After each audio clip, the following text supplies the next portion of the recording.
welcome inside Regency Furniture Stadium as we prepare for the series finale between your Southern Maryland Blue Crabs and the visiting Long Island Ducks. Blue Crabs will wrap up this 7-game set against the Ducks. They're hoping to salvage a win in this one today. They're on a season-high 6-game losing streak as they're 0-6 in this 7-game set against the Ducks. They dropped the first 3 in Long Island, returned home, and have dropped 3 in a row here in Southern Maryland. 1-0, and then 2 rain-shortened games, 8-4 on Friday, 9-5 yesterday on Saturday. So the Ducks looking for a 7-game sweep of the Blue Crabs. If they can get the win today, Eric Fornatero will hope to lead the Blue Crabs to victory on the mound. Fornatero will be making his 4th start with Southern Maryland. He's finished his warm-up, so we'll run through the Long Island lineup real quick. Center fielder Quentin Berry will lead it off. Anthony Vega bats second in right field. Mark Krause in left bats third. The cleanup hitters, first baseman Angelo Sonko. Derek Piles will DH fifth. Elmer Reyes follows at second base. Giovanni Alfonso at third. Audie Effner behind the plate. And shortstop Dan Lyons rounds out the lineup as Fornatero's first pitch fastball to Berry is fouled off.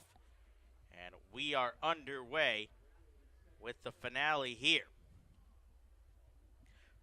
Fornatero, 6'2", 230 pounds on the mound. He enters 0-2 with a 7.61 ERA on the season for the Blue Crabs. Kicks and delivers a fastball here. That one jams Berry a little bit as he fights it off foul down the left field line. No balls and 2 strikes to count on Berry. He's 5 for 12 in the series, 1 for 3 with a pair of RBIs and a pair of runs scored in last night's game. He also walked twice in that 9-5 Ducks victory. 0-2's rolled back up the middle. Fornatero stabs at it. He'll walk it over and underhand toss it to Patrick Palmero at first for out number 1. Defensive alignment behind the right-hander on the mound. Alex Glenn in left. Corey Vaughn in center. Tucker Nathans in right field. Jose Lozada is at third. Edwin Garcia starts at shortstop once again. Brian Bistain back at second after the night off last night. And Patrick Palmero playing first base today with Luis Allen behind the dish. Fornatero's fastball to Anthony Vega misses outside to the left-hand batter. 1 ball and no strikes. Fornatero out of the windup, kicks and delivers, fastball swung on and missed. 1 ball and 1 strike the count here. Vega was off in yesterday's game, the first game he had sat since the return to Southern Maryland. He's 0 for 7 in the series, including an 0 for 4 strikeout performance on Friday. 1-1 misses, so 2-1 the count on Vega, the left-handed bat. 1 of 4 that will start off the lineup for the Ducks today. 2-1 misses as well, so 3-1 the count on Vega. You have Quentin Berry lead off. He's a straight lefty. Vega in the 2 spot is as well. Mark Krause and Angelo Sonko both left-handed as Fornatero gets a fastball across, and the count evens up 3-2 now. Switch hitters Delta Cleary Jr. and Ruben Gotay are off today.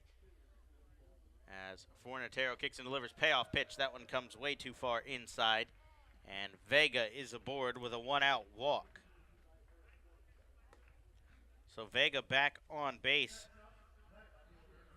The first time he's reached base in this series.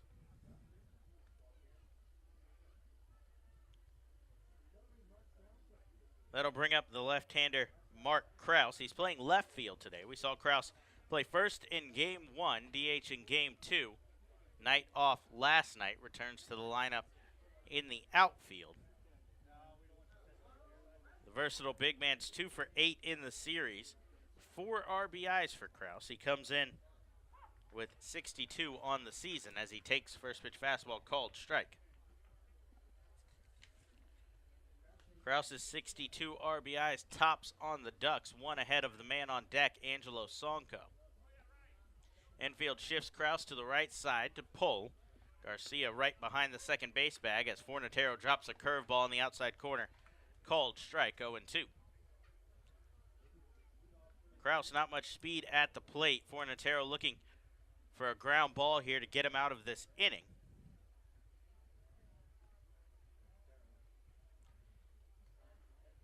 He sets at the shoulders. Now kicks and delivers 0-2 breaking ball. This one slips out of his hand and goes up and away, 1-2. Fornatero in his 13th start of the season, 4th since joining the Blue Crabs on July 24th.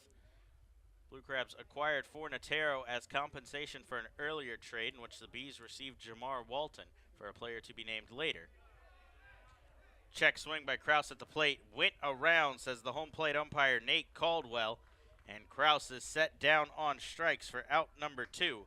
First strikeout of the day for Fornatero. The Ducks roughed him up a little bit his last time out. Final score in that one, Long Island 10, Southern Maryland 0, part of a doubleheader earlier in the week on Tuesday. Fornatero went 3 innings, gave up 6 runs on 9 hits, 1 walk, and struck out 2. His second loss in his first 3 games with the Blue Crabs. Alfredo Simon that day was near a no-hitter as he went 6 1/3. Angelo Sonko swinging on the first pitch here, rolled out towards second. Bistain handles it there and fires across to first. And Fornatero is out of the top of the first, works around the leadoff walk. No runs, no hits, no errors. 1 man left on base. So Blue Crabs will look to jump on the Ducks early. Lozada leads it off one more time when we come back here on the Blue Crabs Baseball Network.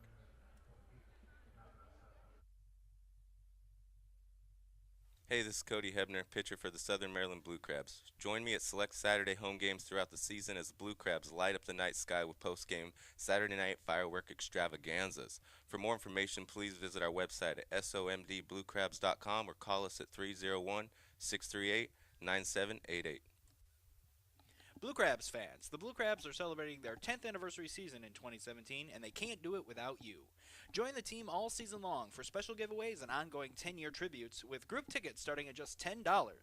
Regency Furniture Stadium's spacious and modern amenities include 16 luxury suites, an all-you-can-eat picnic pavilion with a great view overlooking left field, and the Legends Club, which can host your event of up to 160 people for a game or anytime.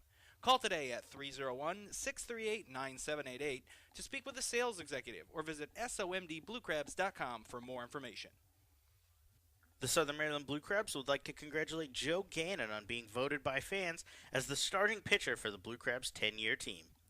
Gannon made his professional debut in 2002 before signing with Southern Maryland in 2008, where he went 12-6 with a 3.17 ERA in his debut season with the team. During this campaign, he was named Atlantic League All-Star and Atlantic League Pitcher of the Year. Gannon appeared in 100 career games for the Blue Crabs, collecting 26 wins, including his 12-win season in 2008. Hey, this is Mike Snyder, and you're listening to the Blue Crabs Baseball Network. Blue Crabs coming up to bat for the first time in tonight's game against Tyler Levine, the right-hander for the Ducks. Levine, a late decision to start as Alfredo Simon has been slated to start this game. Around 11:30, 12 o'clock today, Simon was scratched from the start. He's day-to-day with a hand injury, and Levine will take his place instead. The right-hander delivers fastball low, 1 ball and no strikes. Levine on the season's 2-0 with a 4.72 ERA, 19 games for the Ducks, just 4 starts. Lozada jumps on a fastball here, shatters his bat, but a little bit early as that one goes foul, 1-1. We'll run through the Blue Crabs lineup here as Lozada grabs a new piece of lumber. He's leading off at third base. Edwin Garcia bats second, the shortstop. LJ Hose, the designated hitter, will bat third. Patrick Palmero in the cleanup spot at first. Corey Vaughn in center bats fifth. Tucker Nathans in right. Luis Allen bats seventh. He'll be behind the dish. Brian Bistain, the second baseman, will bat eighth. And Alex Glenn in left field rounds out the lineup. A couple of changes for the Blue Crabs as Levine readies for the 1-1, that one high. Snyder still nursing the knee injury. He's out. Zach Cohn working on a hamstring injury. Just tightened up a little bit before the game today. They're hoping he's okay for tomorrow as Lozada swings and fouls off the 2-1, 2-2. Snyder and Cohn both hoping to play tomorrow. We'll see how the injuries work through. Devin Rodriguez, we saw him return to the lineup and go 1 for 3 last night. He's out today for personal reasons. He is expected to be back tomorrow. As the 2-2 Lozada swung on, but a little bit early on the changeup there, so the count will hold. Rodriguez fully expected to play tomorrow. Snyder and Cohn obviously up in the air with their hamstring and knee injuries, so we'll see how they're feeling tomorrow, but Rodriguez should be able to return for that game against the Barnstormers, the big first half championship that the Blue Crabs are preparing for. Levine readies for the 2-2. Fastball elevated up and away. 3 balls and 2 strikes the count now. So Levine runs the count full on the first man he sees in tonight's game. Payoff pitch swung on, flown out towards left. Kraus drifting over towards left center will make the catch for out number 1. Levine's last appearance was a spot start against the Blue Crabs, part of the Tuesday doubleheader. He got the ball in game 2. The right-hander went 4.1 innings. He gave up 2 runs on 2 hits, 2 walks, and a strikeout.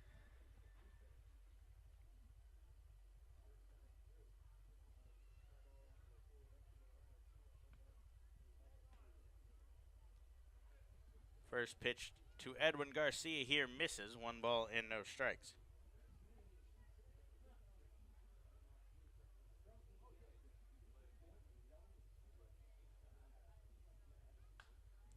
Garcia swinging on a fastball here. Fouled off. 1 ball and 1 strike the count. Edwin Garcia 2 for 4. 2 RBIs and a run scored last night.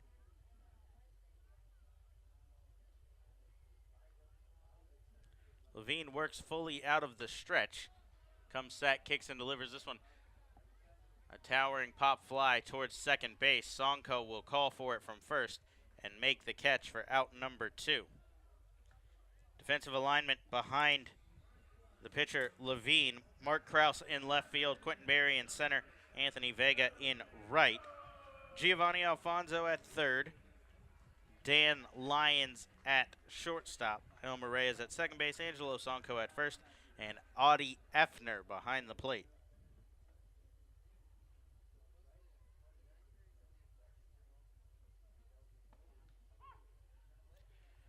Levine gets across the first pitch to L.J. Hose. A called strike. No balls and 1 strike here. Hose enters the game. .303 batting average, 1 home run, 20 RBIs. As he's swinging on a curveball here. Deep fly ball towards left field. Kraus backing up.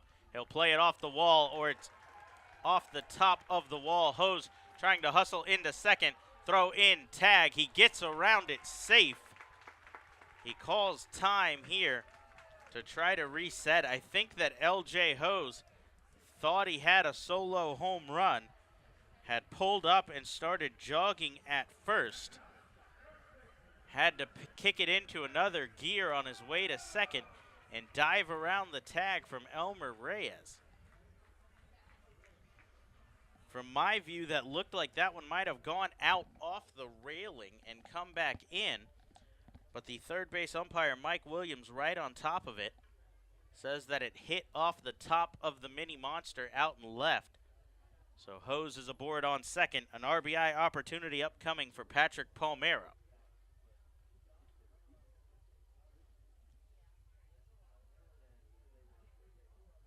First pitch to Palmeiro, swung on chopper towards short. Lyons lays out. He stabs at it, just able to recover. Throw on to first, not in time. As Palmeiro's aboard with an infield single. An extraordinary effort there from Lyons to keep that in the infield and save a run. If he fields it cleanly, he flips across to first and ends the inning. But he bobbled a little bit, kicked off of his glove, was able to pick it up and make a strong throw from his knee, while Palmero was able to beat it out. I was able to watch the replay on the LJ Hose double. He did think he had a home run out of the box, was jogging to first. When he realized it was stayed in play, kicked it into another gear. As Vaughn swinging on a first pitch curveball, chopped towards short. Lyons will take it himself to the bag and end the inning. So the Blue Crabs aren't able to capitalize on back-to-back hits. They score no runs on 2 hits, no errors, and 2 left on base. So Levine gets out of the first. Scoreless game heading to the second here on the Blue Crabs Baseball Network. Celebrate the history of our national pastime at the National Baseball Hall of Fame and Museum in Cooperstown. See priceless treasures that will bring your baseball memories to life. Cooperstown is where you, your family, and your friends can relive baseball's greatest moments and honor the all-time greats of the game. Plan your family visit today at baseballhall.org. Blue Crabs fans, join us at select Thursday home games for Foster's Grill Wings and Beer Night. For just $30, you can enjoy a ticket to the game and 2 hours of all-you-can-eat Foster's Wings and all-you-can-drink beer in the Legends Club from 6 p.m. till 8 p.m. For more information on this or any other exciting offers throughout the season, please visit our website at somdbluecrabs.com or you can call us at 301-638-9788. For any sign, banner, or custom graphics needs, be sure to check out Fast Signs of Waldorf. Fast Signs works with you to create a targeted message that brings interest to your product, and their expert graphic design artists bring your ideas to life for you.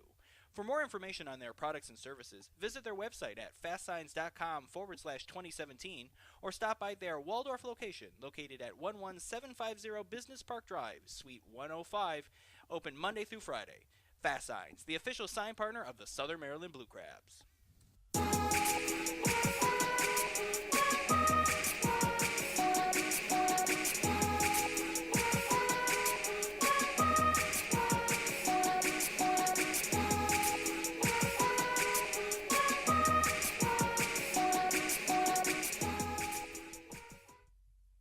This is David Wayne Russo, and you're listening to the Blue Crabs Baseball Network.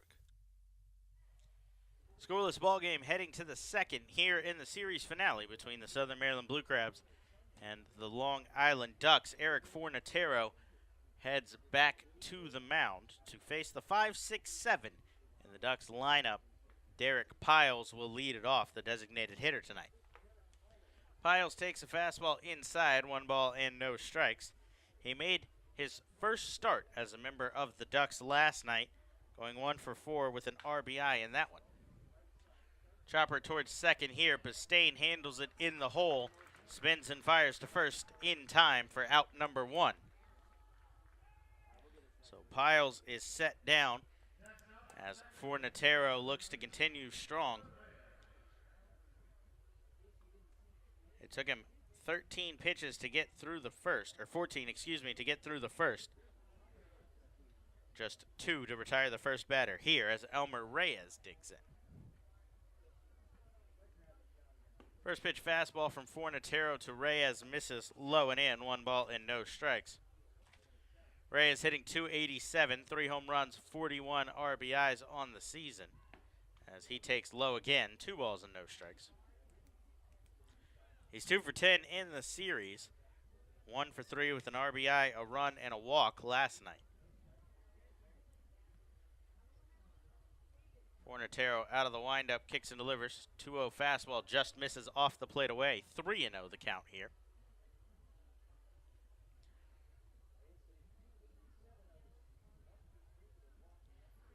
Fornatero working quickly, kicks and delivers. Reyes taking all the way. That one dips low anyway, and he's aboard on a 4-pitch walk. So the second walk allowed by Fornatero.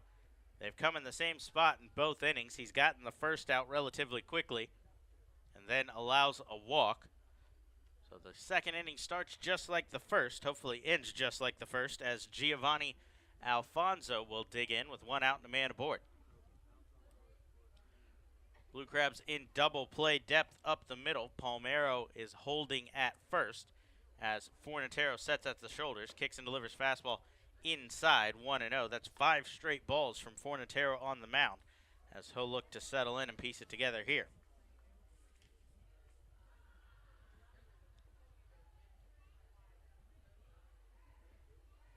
One-0's hit hard towards center field, but Corey Vaughn will take just a couple of steps to his right and make the catch.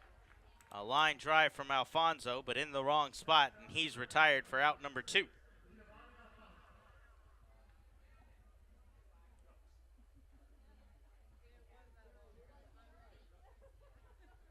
So that'll bring up the catcher, Audie Effner.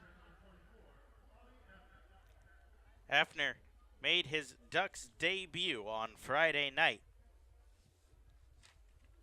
He went 2 for 4 in that game, a pair of doubles, as he takes first pitch fastball low. 1 ball and no strikes. Effner scored 2 runs in that game as well. Part of an 8-4 Ducks victory. Checks a swing here on a curveball, but no swing as Luis Allen slides over and backhands it. Holds Elmer Reyes at first. Reyes just 1 for 3 in stolen base opportunities this season. The Ducks don't run very often as a team, as Effner takes a called strike, 2-1. Long Island sitting at 92 stolen bases on the season. That ranks them 5th in the Atlantic League.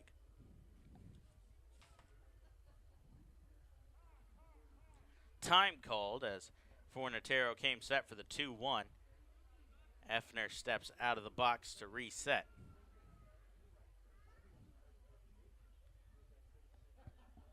Fornatero sets and delivers the 2-1 now. Breaking ball. That one drifts too far off the plate. 3-1 the count.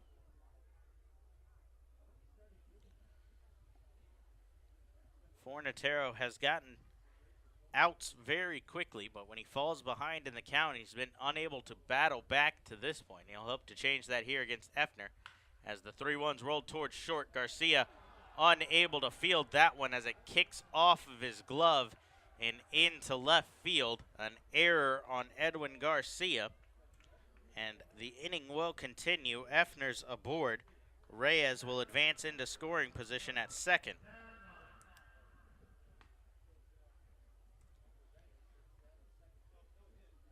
Garcia had an easy play. He was prepared to flip on to Bistain covering at second, but instead kicked off of his glove. His 12th error of the season. That's the second most on the Blue Crabs. So runners on first and second, 2 down, and the number 9 hitter Dan Lyons digs in. He takes a fastball called strike, 0-1 the count.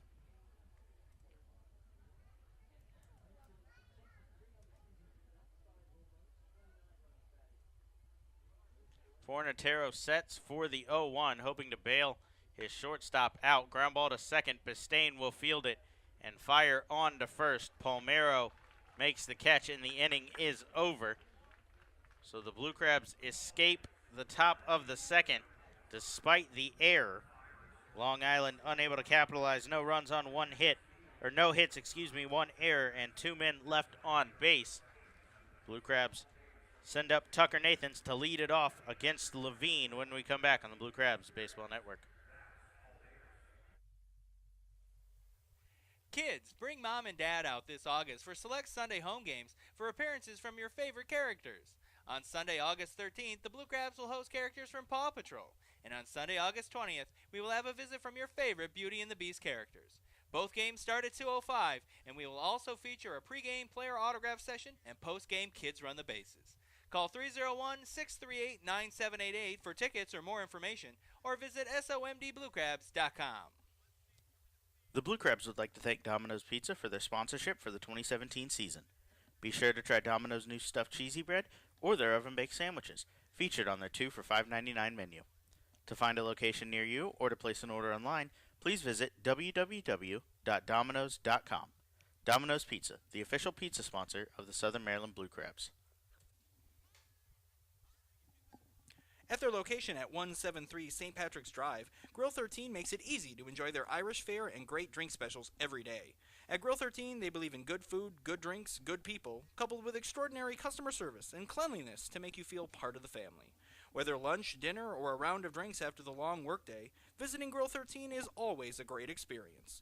Feel free to come relax with family, friends, or even fly solo with a premium cocktail, our handmade pulled pork, fresh wings, bangers and mash, or any one of their tasty dishes. Then indulge in one of Grill 13's famous premium handmade Sugar Lips desserts. Call 301-645-2983 or visit grillwithane13.com.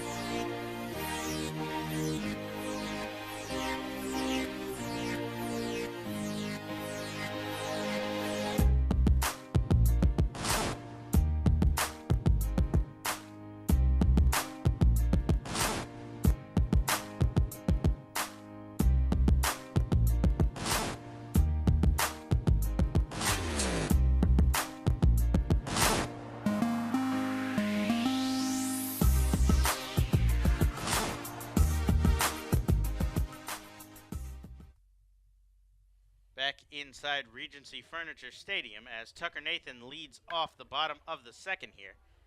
Nathan's took a ball first pitch, but a high fly ball on the second one to deep center field. Center fielder Barry drifting back will make the catch on the track. So Nathan's gave it a ride, but to the deepest part of the ballpark was unable to get that one to carry enough, and he is set down for out number one.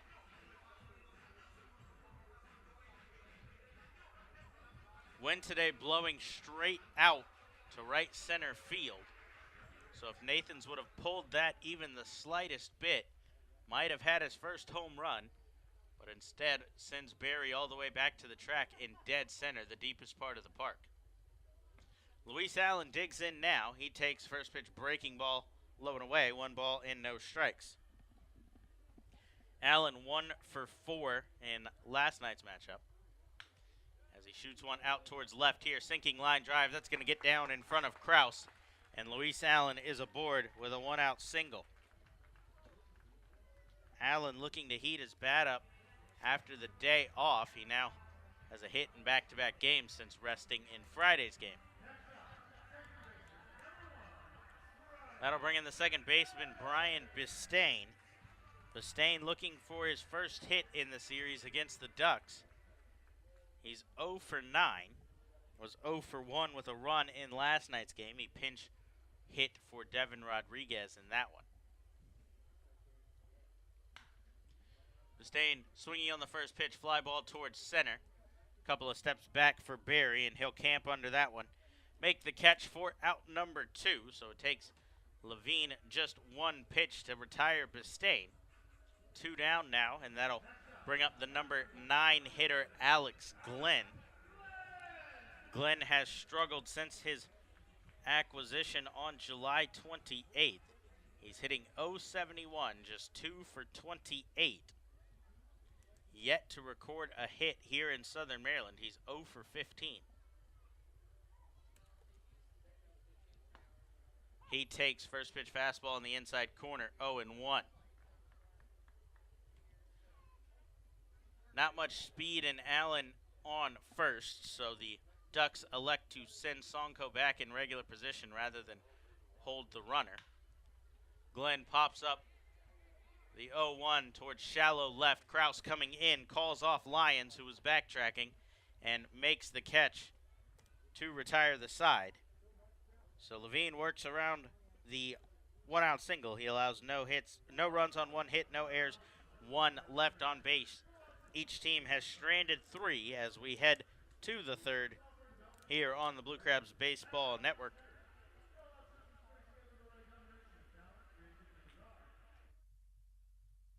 Hey fans, be sure to join us at the ballpark every Tuesday home game for our new Tuesdays. During these games, concessions will be offering fans $2 pretzels, popcorn, and peanuts. For more information, please visit our website at somdbluecrabs.com or call us at 301-638-9788. At their location at 173 St. Patrick's Drive, Grill 13 makes it easy to enjoy their Irish fare and great drink specials every day. At Grill 13, they believe in good food, good drinks, good people, coupled with extraordinary customer service and cleanliness to make you feel part of the family. Whether lunch, dinner, or a round of drinks after the long workday, visiting Grill 13 is always a great experience. Feel free to come relax with family, friends, or even fly solo with a premium cocktail, our handmade pulled pork, fresh wings, bangers and mash, or any one of their tasty dishes. Then indulge in one of Grill 13's famous premium handmade Sugar Lips desserts. Call 301-645-2983 or visit grillwithane13.com. The Southern Maryland Blue Crabs would like to congratulate Christian Lopez on being voted by fans as the starting catcher on the Blue Crabs' 10-year team. Lopez was drafted in the 6th round of the 2003 MLB Amateur Draft by the Tampa Bay Rays. Lopez signed with Southern Maryland in 2010, where he hit .274 with 7 home runs and 7 stolen bases in his debut season. Lopez was also named an Atlantic League All-Star in what proved to be his final season with the team, 2012. In 285 career games for the Blue Crabs, Lopez collected 20 home runs, 106 RBIs, and 26 stolen bases.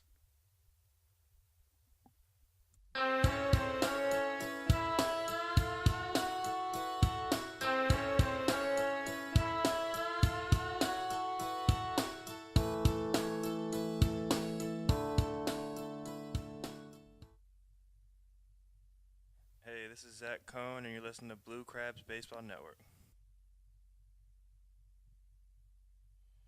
We head to the top of the 3rd, scoreless ball game here at Regency Furniture Stadium, as the Blue Crabs look to snap a season-long 6-game losing streak against the Long Island Ducks.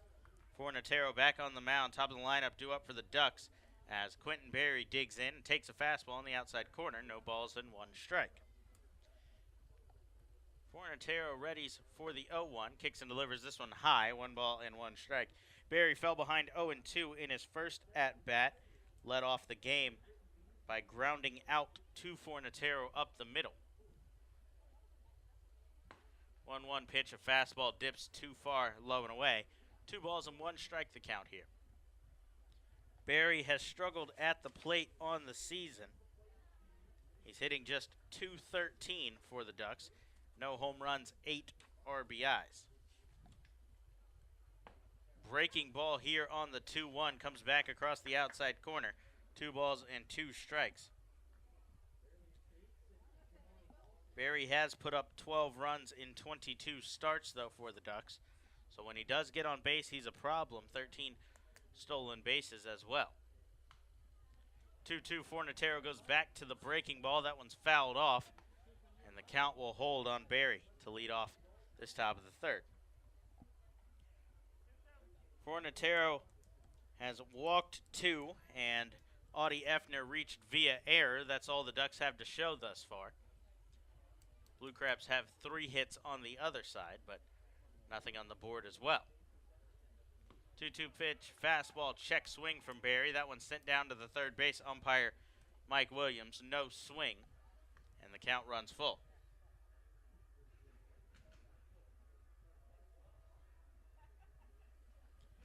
So the second full count we've seen from Fornatero today. First one was Anthony Vega, who waits on deck back in the top of the 1st. He drew a walk. Fornatero hoping for a different result here as Berry calls time in the box and looks to reset before the payoff pitch.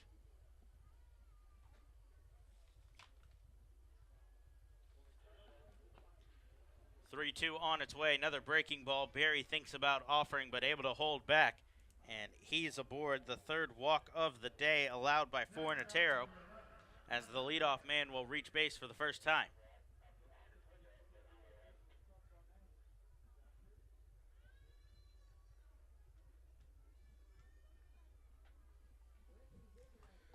So Fornatero sat down the leadoff man in both of the previous 2 innings before allowing the walk.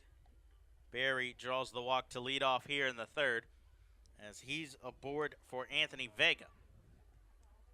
Check on first before the first pitch to Vega. Barry lays out and gets back in safely.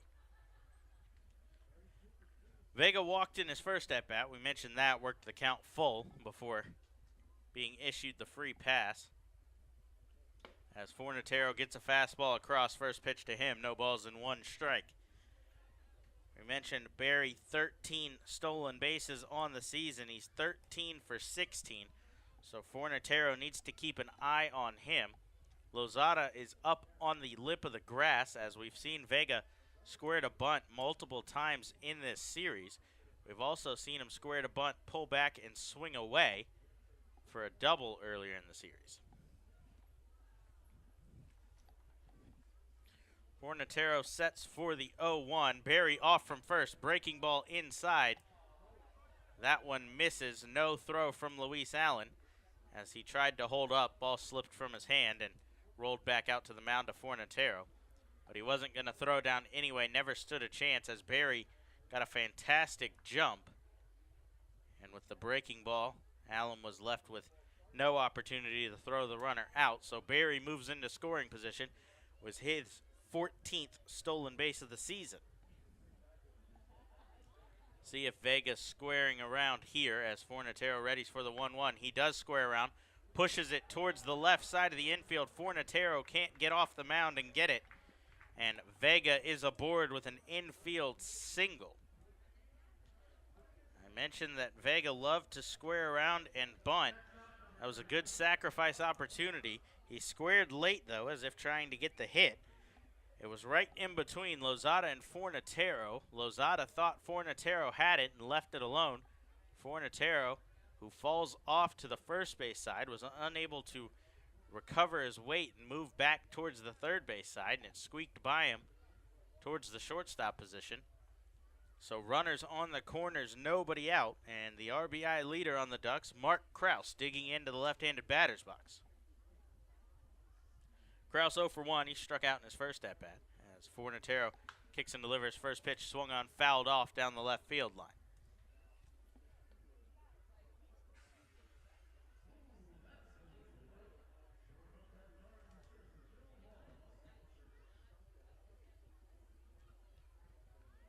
Fornatero could use a strikeout here. Since joining the Blue Crabs, though, not much strikeout prowess for the hard-throwing righty on the mound. He has just 9 strikeouts in 3 starts. Comes inside with a fastball here. Kraus backs out of the way, 1-1. He's averaged 3 strikeouts per start to this point. He has just 1 here in the game today as he sets for the 1-1 to Kraus. Runner off from first, pitch catches the outside corner. Allen pops up, but no throw. And Vega is into second with the second stolen base of the inning for Long Island. So we said the Ducks don't run much. They must have something in the scouting report on Fornatero. He is slower to the plate, and they're running on him. Vega's 9th stolen base of the year. Now the Ducks have 2 in scoring position. Still nobody out. 1-2 breaking ball swung on and missed. Kraus is set down on strikes for the second time. A big out number 1 on the mound for Eric Fornatero.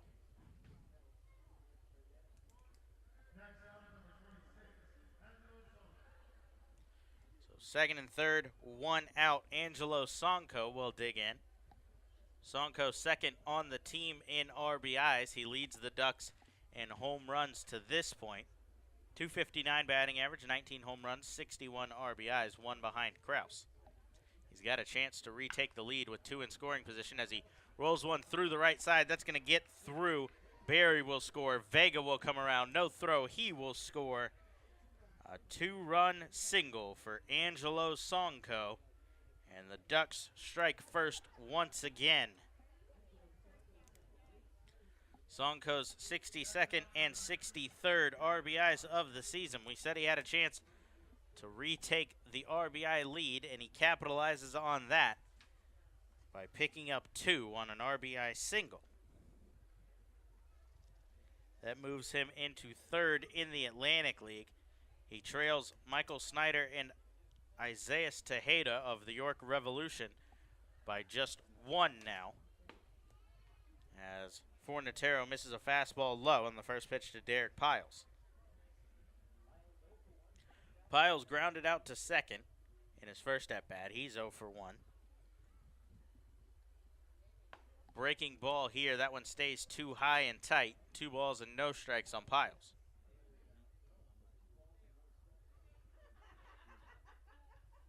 Piles 1 for 4 last night in his Ducks debut as a starter. He's hitting 190 on the season between the Ducks and Sugarland as he lines one into left field here. That's going to get down in front of Alex Glenn.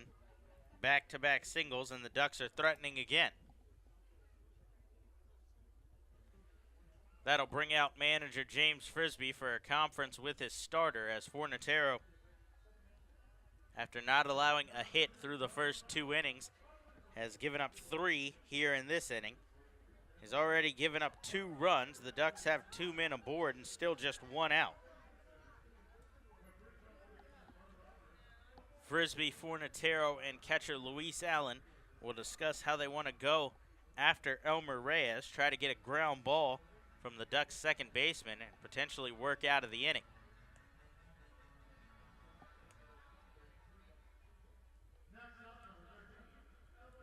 So quick conference from Frisbee as he heads back to the dugout.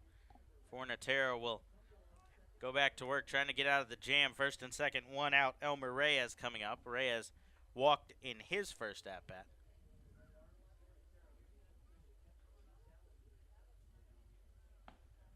Fornatero kicks in, delivers a fastball, catches the inside corner. No balls and 1 strike.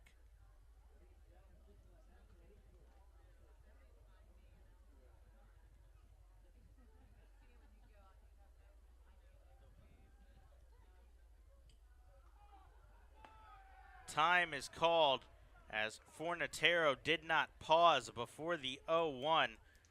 So that will be a balk. Both runners will advance, as now that eliminates the chance of a double play and puts 2 men in scoring position.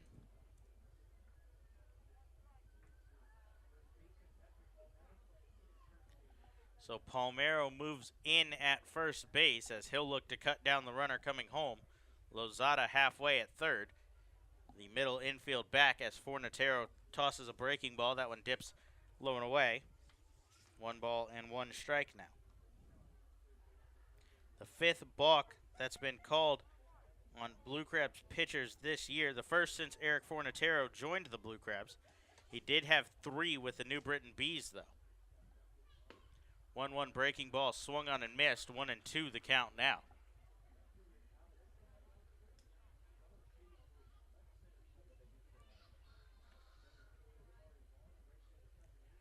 So Fornatero was just a ground ball away from getting out of the inning, but now he's got to find a different route as he sets for the 1-2.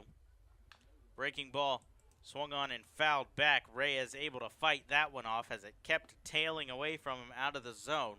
He was able to get a piece of it and foul it back. So he stays alive at 1-2 still.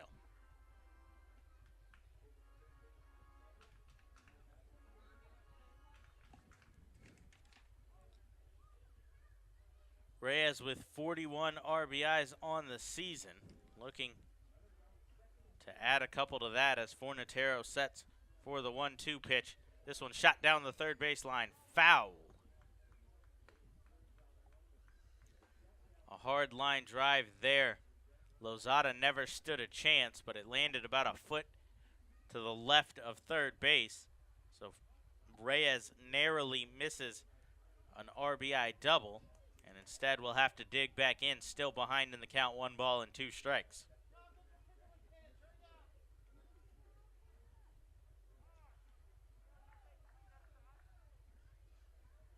Time is called as Reyes steps out behind the plate. Fornatero sets for the 1-2 once again. This one's rolled foul, 3rd time in a row.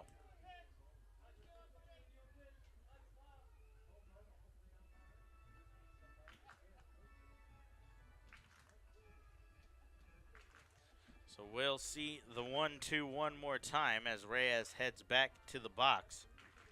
He's fouled off 3 straight 1-2 pitches. Fornatero has yet to waste a pitch, though. He's not gone out of the zone yet. Rather attacked with a pair of fastballs, then went with a curveball to try to get Reyes looking. 1-2 for a 4th time, goes to a fastball outside. 2 balls and 2 strikes.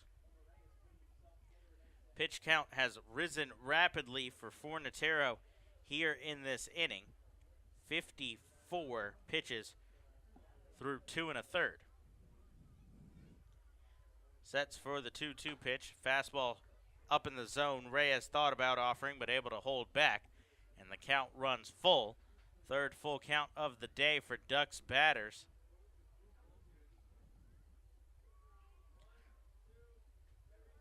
Fornatero sets for the payoff pitch. Kicks and delivers. Fastball shot back up the middle. Fornatero flips to Allen as Sonko is caught in a rundown between home and 3rd. Lozada back to Fornatero. The runner behind has moved up to 3rd. Sonko is tagged out by Fornatero, trying to come home. Reyes advances to 2nd. Piles advances to 3rd on the fielder's choice.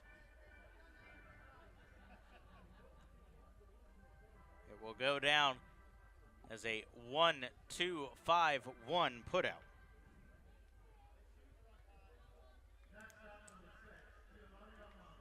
So 2 down now. Sonko managed to stay in the pickle long enough to allow Piles to advance to 3rd and Reyes to advance to 2nd.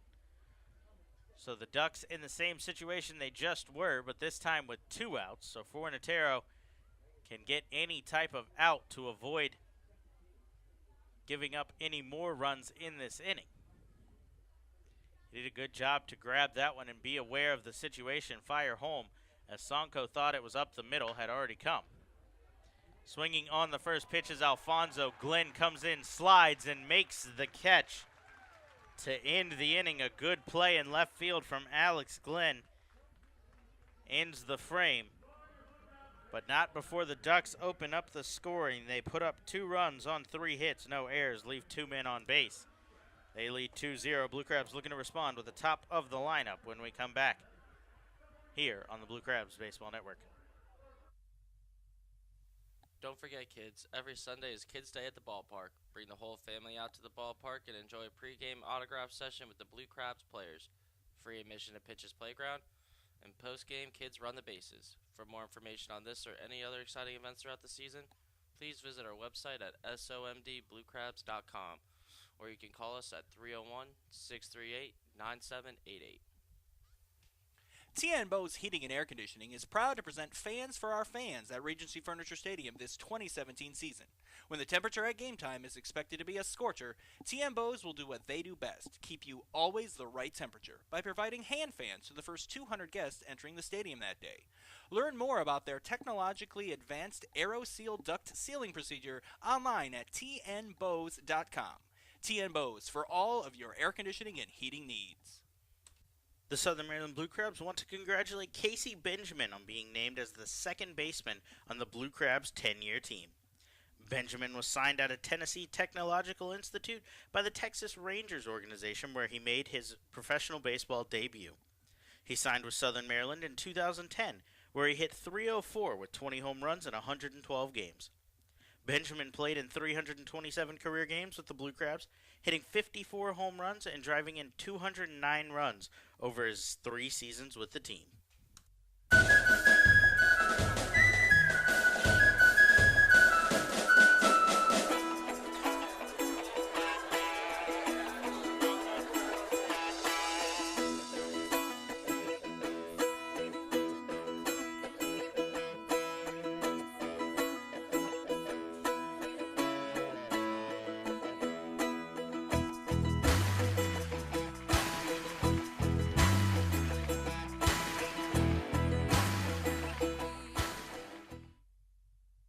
Hey, this is Kaleka Kaho'ahalahala, and you're listening to Blue Crabs Baseball Network. Back inside Regency Furniture Stadium, Blue Crabs looking to respond after they gave up 2 in the top of the 3rd. Top of the lineup due up against Tyler Levine as Levine gets across first pitch fastball. Called strike one.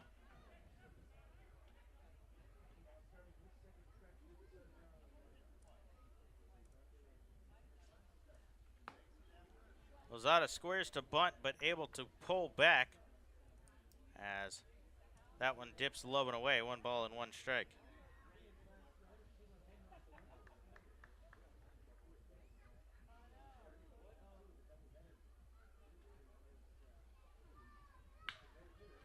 Lozada laces one towards second base over the leaping glove of the second baseman, Reyes. And he's aboard with a leadoff single.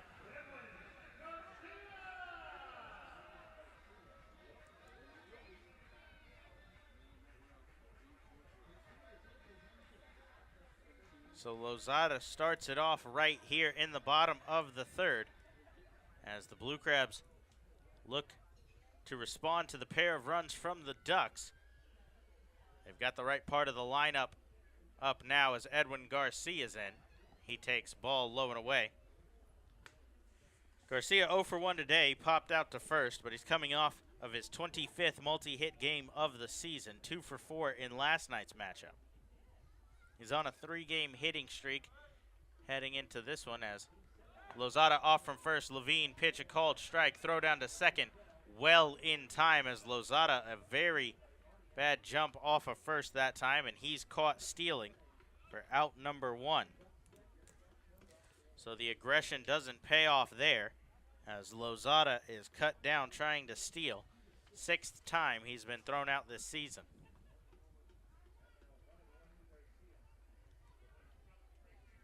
Pitch was called a ball, so 1-1 on its way. That one misses as well, 2-1. So the leadoff runner back off the base pass for the Blue Crabs as they'll have to start the rally with Garcia now. 2-1 pitch, called strike on the outside corner, 2-2 the count here. LJ Hose awaits on deck. He doubled in his first at-bat.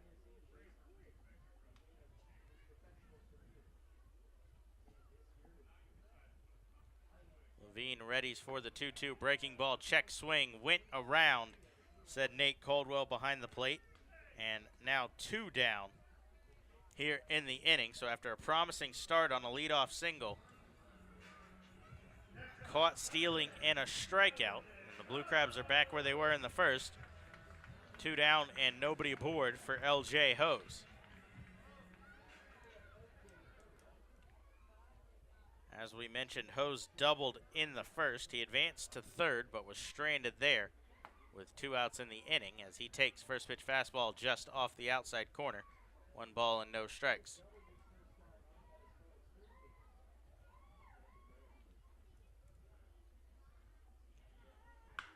Hose hammers one again. Lyons leaps at short. That's off his glove and into left field. A hard hit ball from Hose. We'll see the scoring on that. I'd expect it to go down as a hit as it looked like the line drive pushed the glove of Lyons back, and he is credited with a hit there. So LJ Hose 2 for 2, his 11th multi-hit game of the season.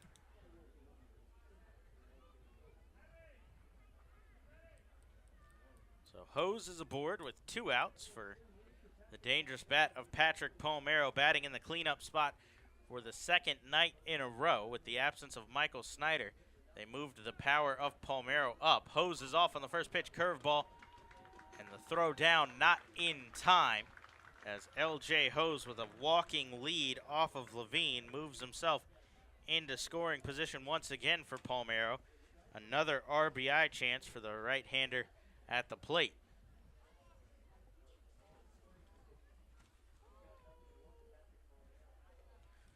Hose is now 4 for 4 in stolen base opportunities as Levine readies for the 0-1. The curveball was a called strike to Palmeiro. Levine goes back to the curveball here. That one goes outside. 1 ball and 1 strike.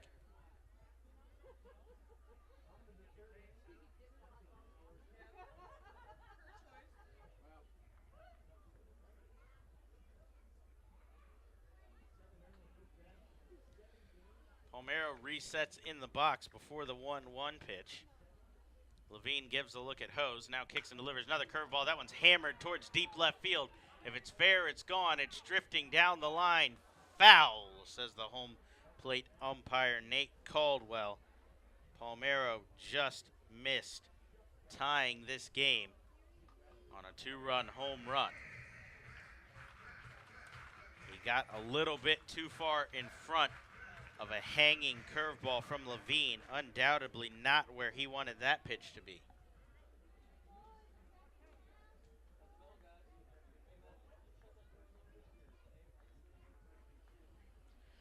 So now he's behind 1-2 in the count as Levine sets and gives a look at Hose.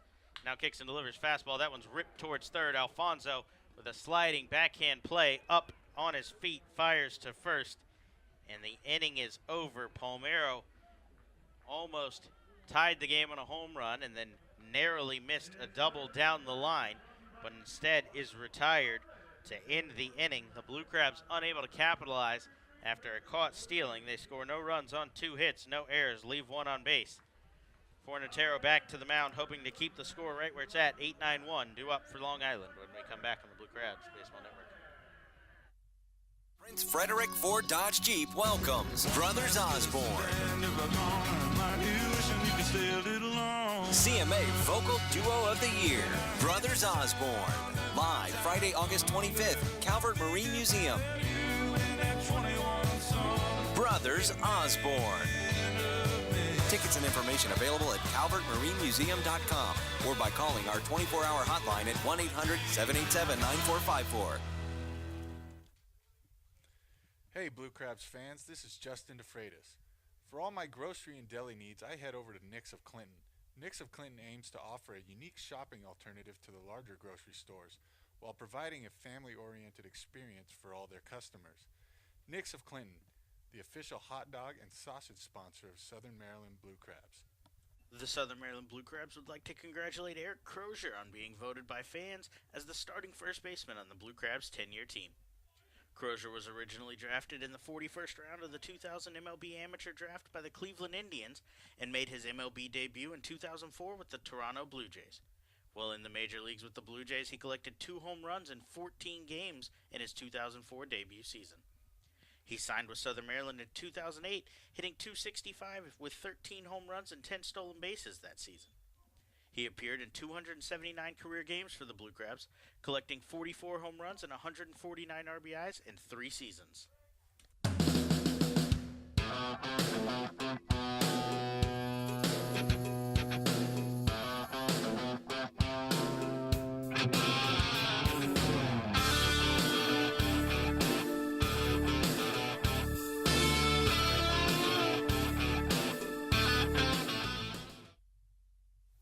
Hey, this is Rob Carson, and you're listening to the Blue Crabs Baseball Network. 2-0 Ducks lead heading to the 4th as Eric Fornatero back on the mound to face the 8-9-1. First pitch to Audie Effner, breaking ball, misses inside. 1 ball and no strikes. Another breaking ball here from Fornatero. That one dips low in the zone. 2 balls and no strikes, the count now.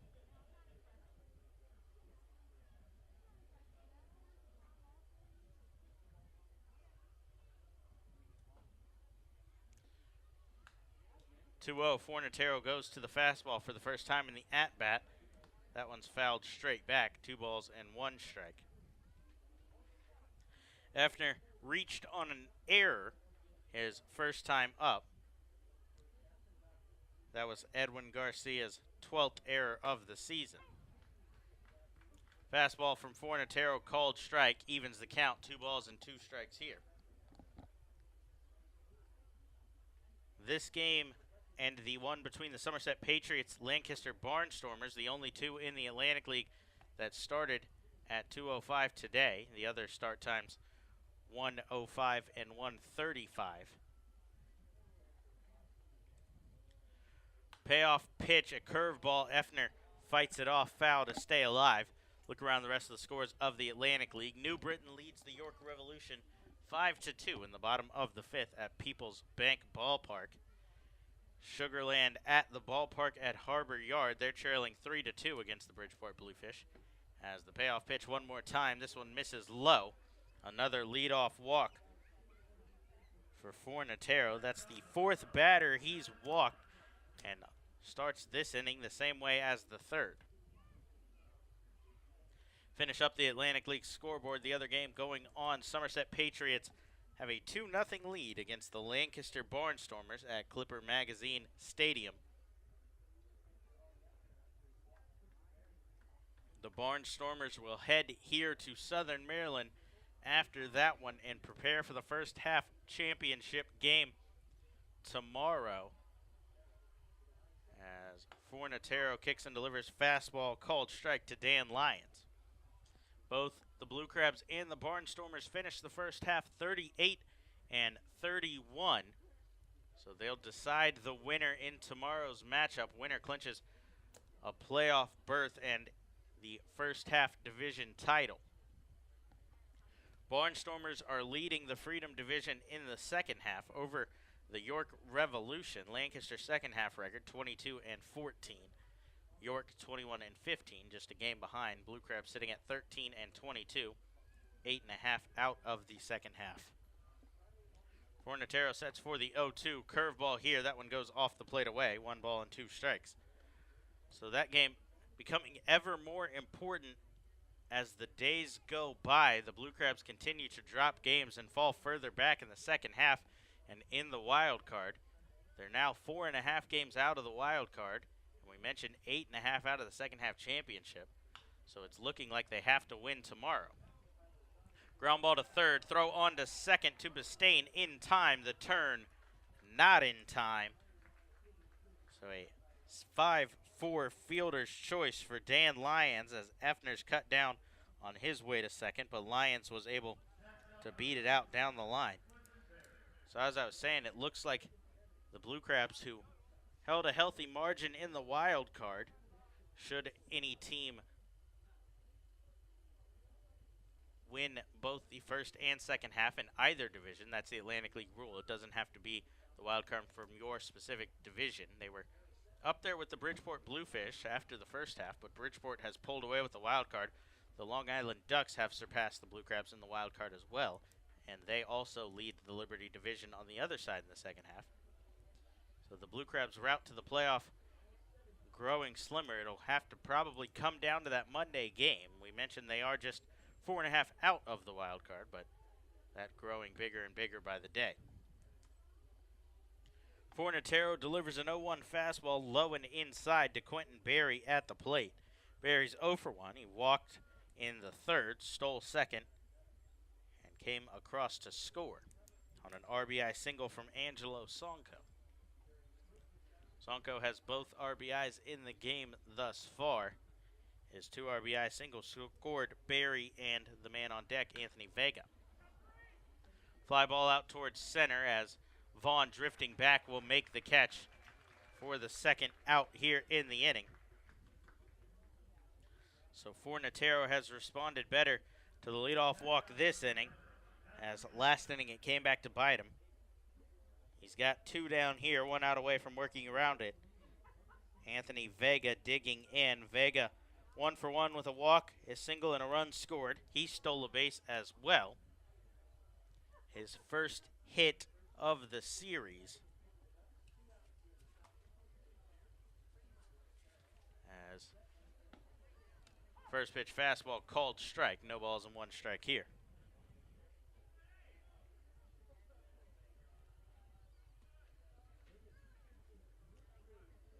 Fornatero keeping an eye on Dan Lyons at first. Lyons 4 for 5 in stolen base opportunities this season. As breaking ball in the dirt here, 1-1 the count.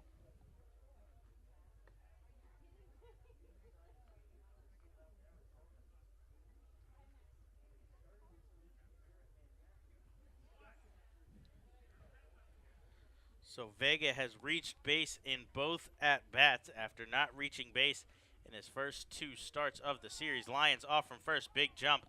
Luis Allen won't even throw down. time was called anyway. It appears a balk may have been called on Fornatero.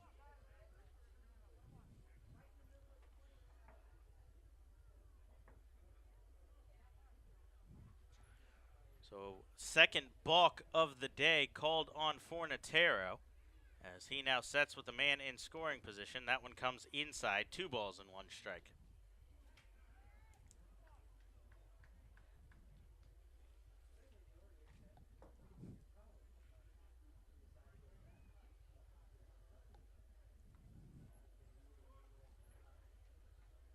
So 2 balls and 1 strike on the batter, Vega. An RBI opportunity for him as Fornatero goes up for the curveball. That one misses up and away. 3-1.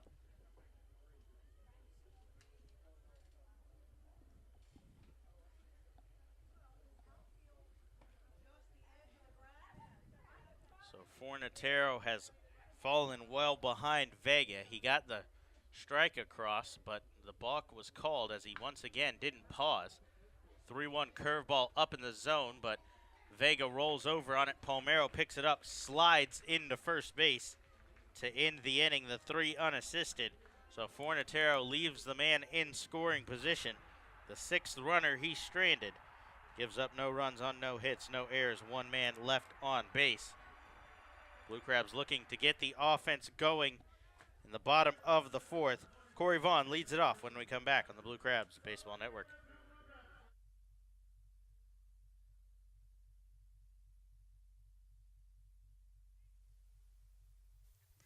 Hey kids, this is Gary Brown, center fielder for the Southern Maryland Blue Crabs. If you are under 12 years old, make sure to check out our Chick-fil-A Back Fin Buddies program. For just $15, kids will receive free admission to all 7 Friday home games this season, as well as a commemorative Back Fin Buddies lunchbox and baseball. For more information, please visit our website at somdbluecrabs.com or call us at 301-638-9788. Did you know that the storm drains in Charles County lead to the Potomac River, Patuxent River, and the Chesapeake Bay? Those storm drains are not trash cans, and the water inside does not get filtered. The litter you throw on the street can end up in the same water you drink, fish, and play in. Start now and help keep Charles County beautiful by placing your trash in its proper place. To find out how you can help, visit www.charlescountymd.gov/litterbug. The Southern Maryland Blue Crabs want to congratulate Pat Osborne on being named the starting third baseman on the Blue Crabs' 10-year team. Osborne was originally drafted in the 2nd round of the 2002 MLB Amateur Draft by the Cleveland Indians. He signed with Southern Maryland in 2008, where he hit .326 with 17 home runs and 106 RBIs in his debut season. In 5 years with the Blue Crabs, Osborne finished with a .297 batting average while hitting 39 home runs and collecting 225 RBIs in 386 career games with the team.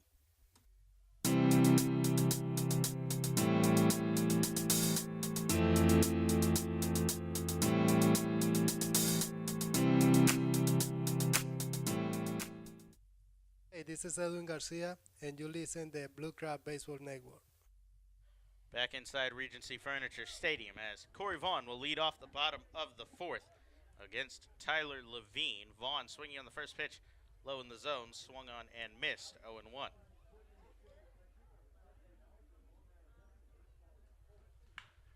Vaughn hammers the second pitch he sees. That one to deep left. Kraus backing up, spins once again, and makes the over-the-shoulder catch on the track for out number 1.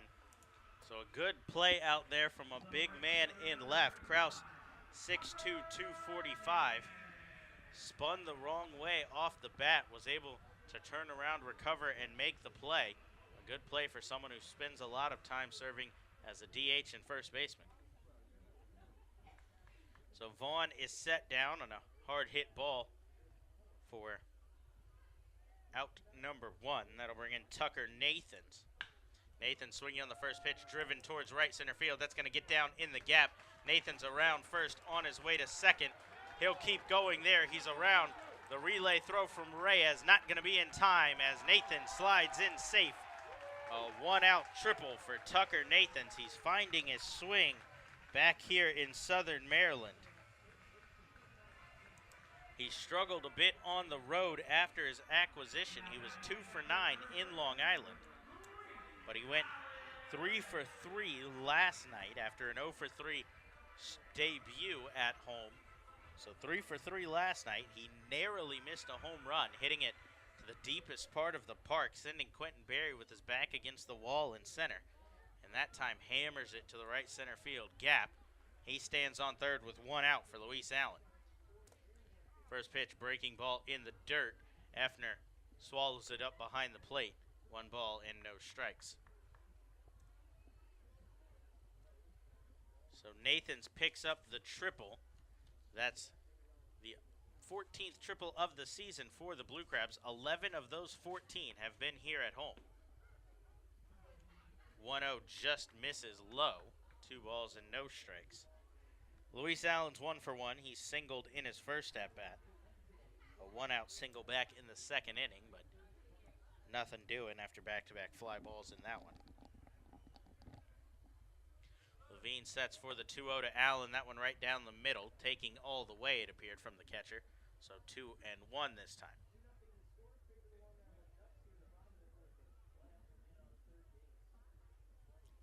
Allen hitting .230, 4 home runs, 28 RBIs, 22 of the 28 RBIs here with Southern Maryland. He's swinging a fly ball towards deep left field. That's going to get past Kraus and to the wall. Time is called as that one goes up through the mini monster. So a double for Luis Allen. Tucker Nathans comes across to score. It'll be a ground rule double. So the ball hit off of the number in the bottom of the first on the mini monster. It bounced off the track into the number. The number fell back into the wall and brought the ball with it. So Luis Allen will be credited with the ground rule double, his 29th RBI of the season, and a 2-1 ball game here. He's on second now as Brian Bistain digs in. Bistain takes first pitch fastball, 0-1. Blue Crab's second baseman flew out to dead center in his first at-bat.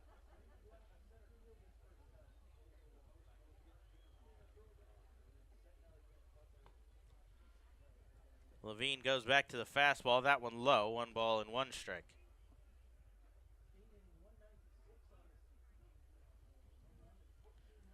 Levine has served primarily as a reliever, so we'll see how deep in today's ball game he ends up going. A little bit of stretching beginning in the Ducks bullpen. Readies for the 1-1 to Bistain. Breaking ball. That one goes off the plate away. 2 balls and 1 strike.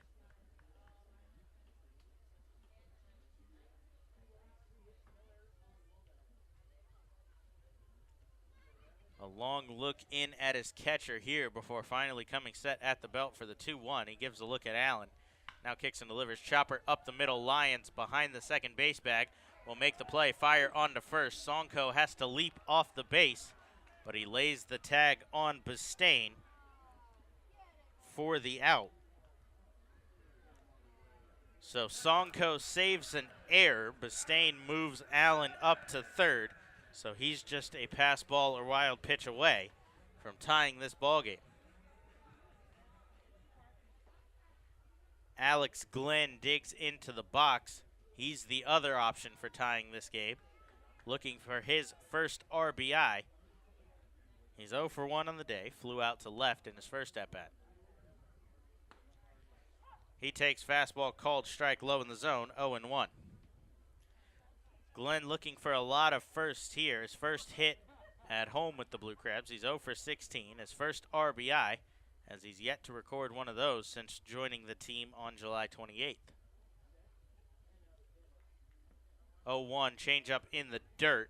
Effner swallows that one up again. 1 ball and 1 strike. He's doing a good job with runners on third of breaking down and keeping the ball in front of him, making sure that hits are the way the Blue Crabs get their runs and not wild pitches or pass balls. Levine comes set for the 1-1 pitch. Kicks and delivers. Glenn with a big cut. Fouls it straight back, 1-2.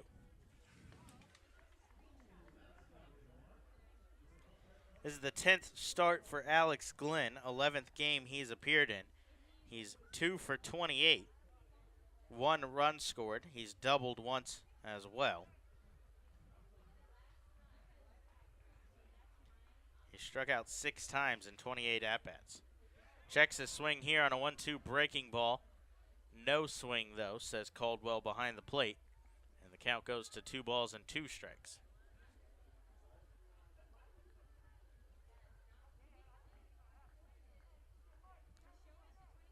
Sent down to third very late, but third base umpire Mike Williams says no swing. Kevin Baez out of the dugout was asking for a check. Caldwell granted. So 2-2 the count now on Glenn. As Levine kicks and delivers Glenn out in front of a breaking ball here. That one's hit hard but foul down the right field line. Count will hold. 2 balls, 2 strikes, 2 outs in a 2-1 game here in the bottom of the 4th. Blue Crabs have put up 1 on a triple and a ground rule double. They have a chance to tie the game with Luis Allen 90 feet away. If Alex Glenn can come through here, Levine sets for the 2-2 once more. Fastball off the plate away, 3 balls and 2 strikes. Glenn runs the count full.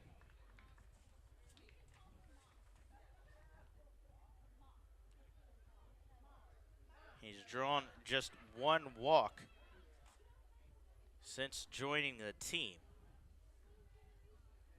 As Levine sets for the payoff pitch, winds and delivers fastball low and inside.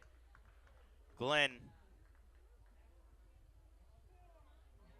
steps out of the box here. I'm not sure why. That's ball 4. Caldwell doesn't seem to know it behind the plate either. It appears we're going to continue to play here, but I'm not sure why. Glenn fouls that one off down the left field line.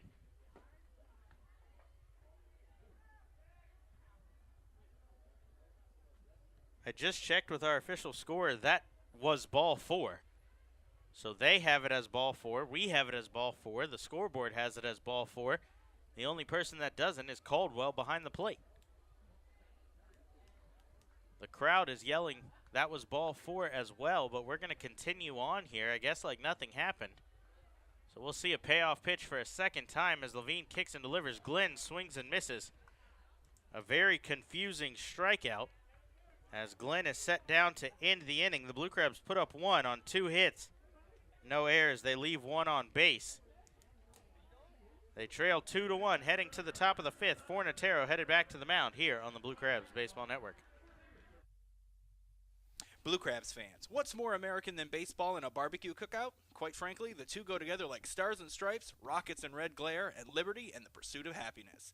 So when you come to Regency Furniture Stadium's all-you-can-eat picnic pavilion, you get both at a great price. The best part is that groups from 20 to 400 plus can enjoy the picnic pavilion, and when you include this home run of a deal with the kids park, paddle boats, and on-field fun, you have a grand slam of an opportunity.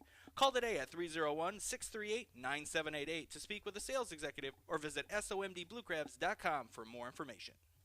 This is Rick Meehan, Mayor of Ocean City, Maryland. For everyone who's put off planning a vacation this summer, I've got good news for you. Ocean City, Maryland is a procrastinator's paradise. We've got 10 miles of free beach, an amazing 3-mile boardwalk, golf, fishing, shopping, dining, and free events 7 nights a week, including fireworks, boardwalk light shows, dance parties, and movies right on the beach. It's not too late. Book a visit today at OCOcean.com. That's OCOcean.com. The Southern Maryland Blue Crabs would like to congratulate Travis Garcia on being named the starting shortstop on the Blue Crabs' 10-year team. Garcia was originally drafted by the New York Mets in the 21st round of the 2003 MLB Amateur Draft. He signed with Southern Maryland in 2008, their debut season, and in 2009 he hit .353 with 16 home runs and 63 RBIs. In 5 seasons with the Blue Crabs, Garcia finished with 59 home runs and 229 RBIs in 330 games.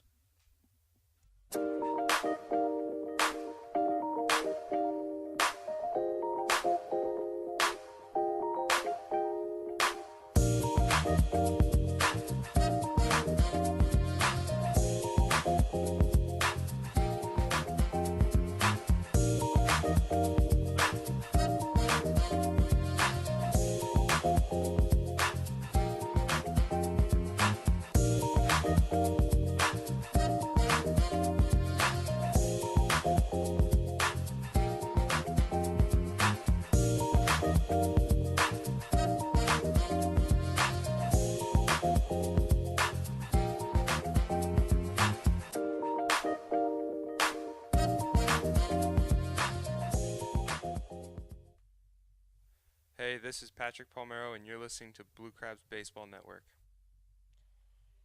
Blue Crabs trail 2-1 heading to the top of the 5th after a very confusing end to the bottom of the 4th. Eric Fornatero back on the mound. Delivers a first pitch fastball, called strike on the outside corner to Mark Kraus.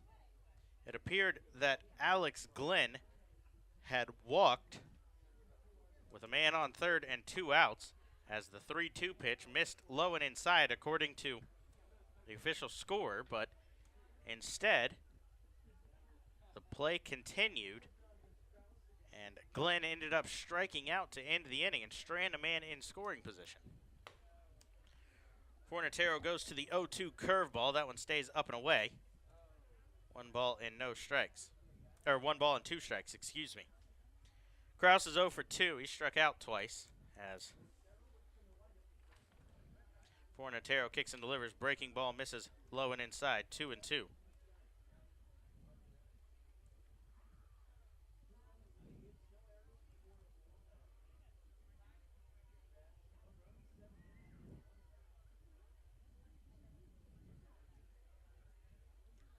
The 2-2 pitch on its way from Fornatero. That one, a changeup, misses just up and away.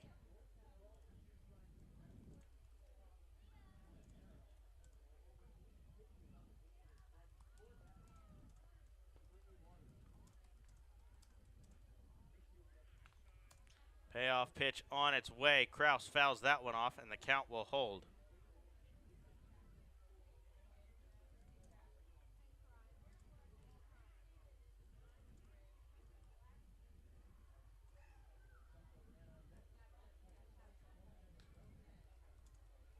So the payoff pitch one more time as Kraus hits that one hard down the line in right. That's going to get foul, though.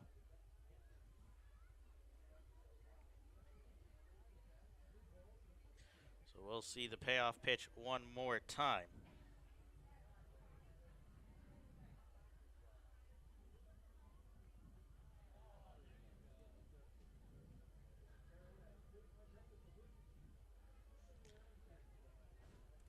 The payoff pitch to Kraus again. This one's hit towards the second baseman, Bastain, who was playing out in shallow right field, but it's up over his leaping glove and into right.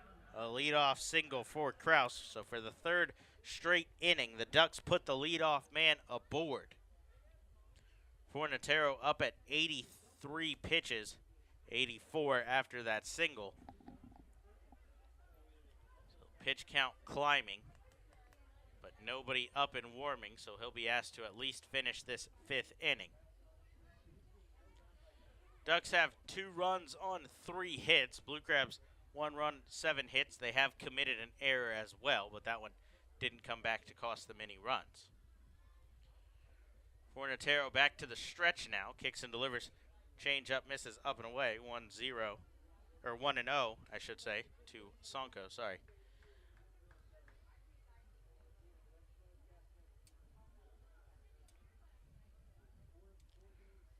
Infield shifted against the lefty Sonko as Fornatero pulls the string. Sonko off balance swing on the changeup there.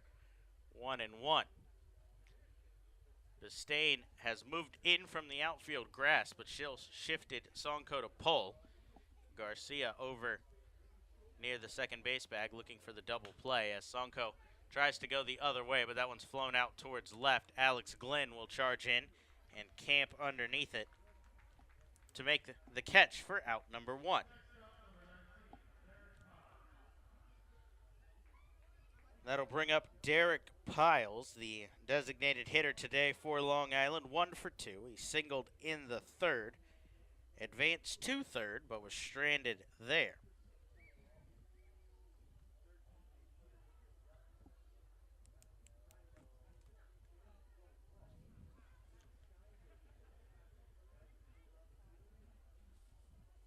Piles 1 for 4 last night with an RBI.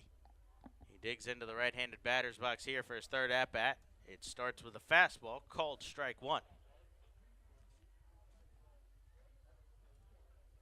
Fornatero in his 5th inning of work for the Blue Crabs as he goes low here, 1 ball and 1 strike. In his debut for the team, he went 4 innings against the Somerset Patriots, gave up 6 runs, 4 earned. He responded with his first quality start of the season, 6 innings, 1 run against the Bridgeport Bluefish on July 31st, and then August 8th in Long Island, 3 innings, 6 runs. 1-1's fouled off to the right side, 1 ball and 2 strikes. Now the count on Piles at the plate.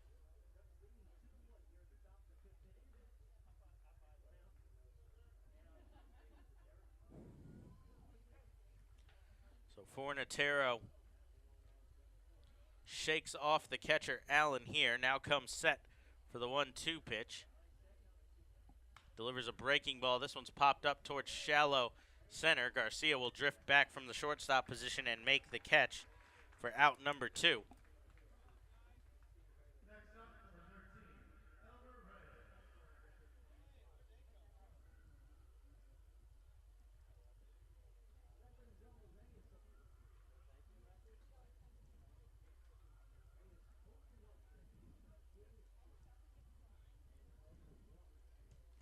So 2 down, and Kraus still on first. That'll bring up Elmer Reyes.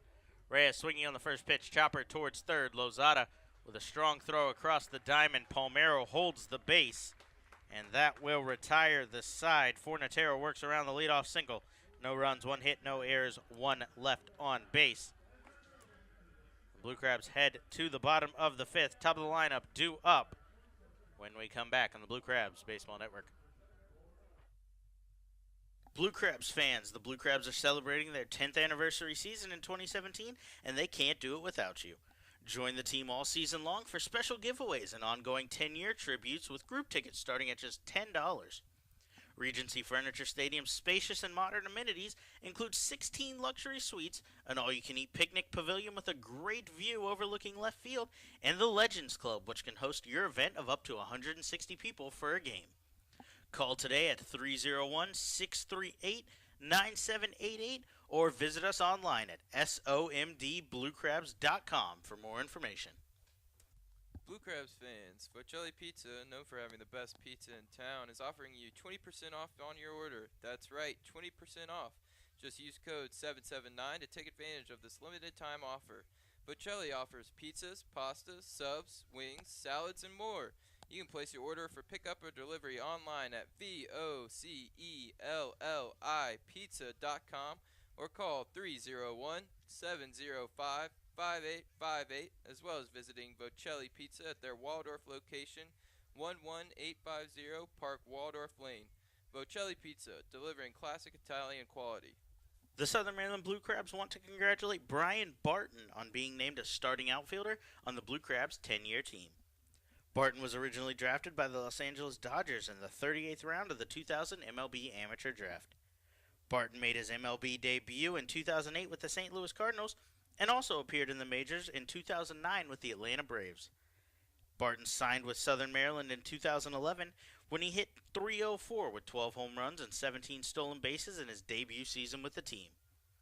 Barton spent 4 years with the Blue Crabs, collecting 26 home runs, 146 RBIs, and 53 stolen bases while appearing in 257 games with the team. Hey, this is Zach Wilson, and you're listening to the Blue Crabs Baseball Network.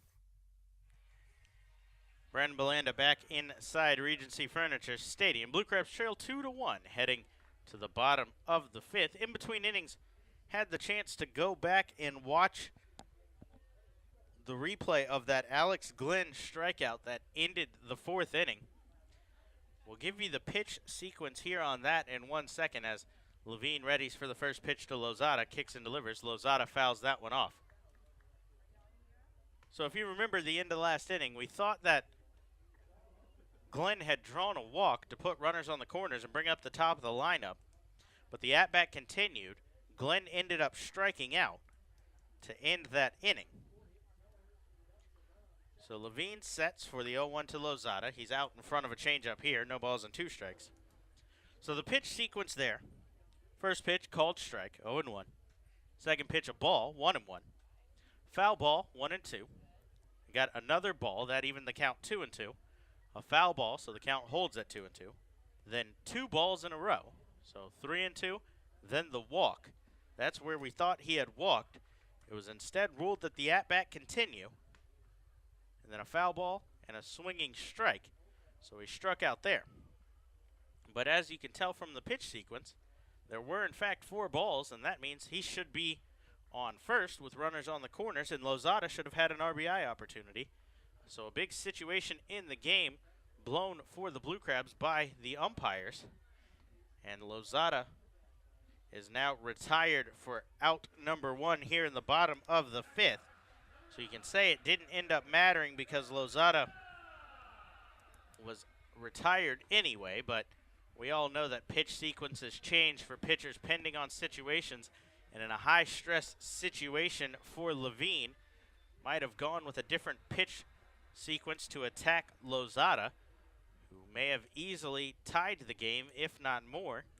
And instead, we still trail 2-1 with 1 out here in the bottom of the 5th. Edwin Garcia digging up, and he takes first pitch curveball high, 1 ball and no strikes.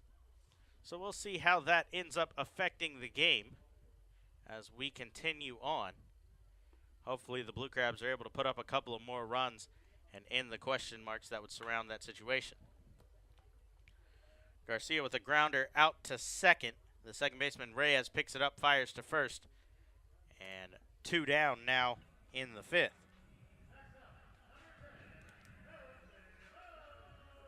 That'll bring up L.J. Hose. Hose is 2 for 2. A double, a single, and a stolen base thus far. But he's been stranded in scoring position both times today.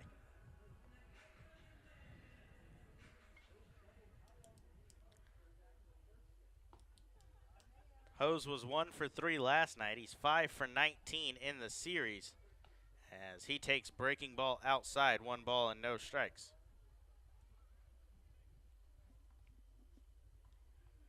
Hose is hitting a whopping 390 here at home as opposed to just 247 on the road. That's going to go even higher as he flares one out over the second baseman's head. Big round around first. He's headed to second. The dive, and he is out trying to stretch a single into a double. So he's thrown out to end the inning. The outfield was lackadaisical coming in to try to grab that ball. Hose thought he could stretch it, and instead he's thrown out, and the inning ends. A 1-2-3 inning for Levine. He allows no runs on 1 hit, no errors, nobody left on base. We'll see if Fornatero heads back to the mound as Sam Runyon has been up and warming. The signal comes, and Runyon will head in for the bullpen. He'll pitch the top of the 6th when we come back on the Blue Crabs Baseball Network. Blue Crabs fans, come witness history as the Blue Crabs take on the Lancaster Barnstormers on Monday, August 14th in the Freedom Division First Half Championship game. The 2 teams will enter the game tied atop the leaderboard, with the winner being declared First Half Champion of the division and clinching a berth in the 2017 Atlantic League Playoffs.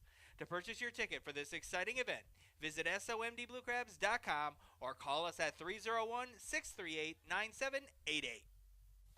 Be sure to join us at select Saturday home games throughout the season as the Blue Crabs light up the Southern Maryland night sky with post-game Saturday night firework extravaganzas. For more information on this event or any other exciting events throughout the season, please visit our website at somdbluecrabs.com or call us at 301-638-9788. The Southern Maryland Blue Crabs would like to congratulate John Ramastello on being named a starting outfielder on the Blue Crabs' 10-year team. Ramastello was originally drafted by the New York Yankees in the 35th round of the 2000 MLB Amateur Draft. He signed with Southern Maryland in their debut 2008 season, where he hit .276 with 15 home runs, 67 RBIs, and 14 stolen bases. In 2 seasons with the Blue Crabs, Ramastello hit 37 career home runs, 125 RBIs, and stole 29 bases in 222 career games with the team.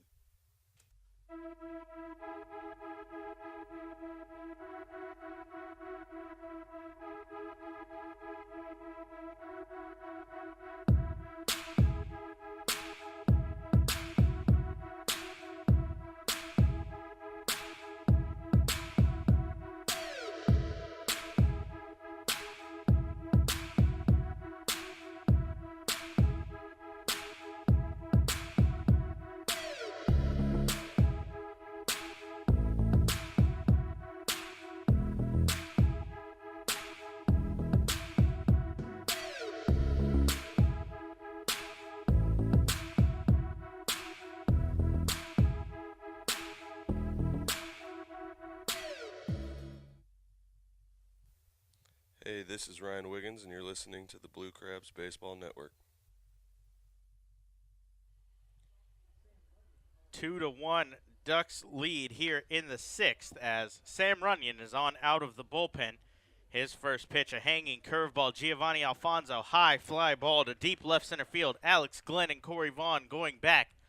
Glenn will make the catch on the track for out number 1.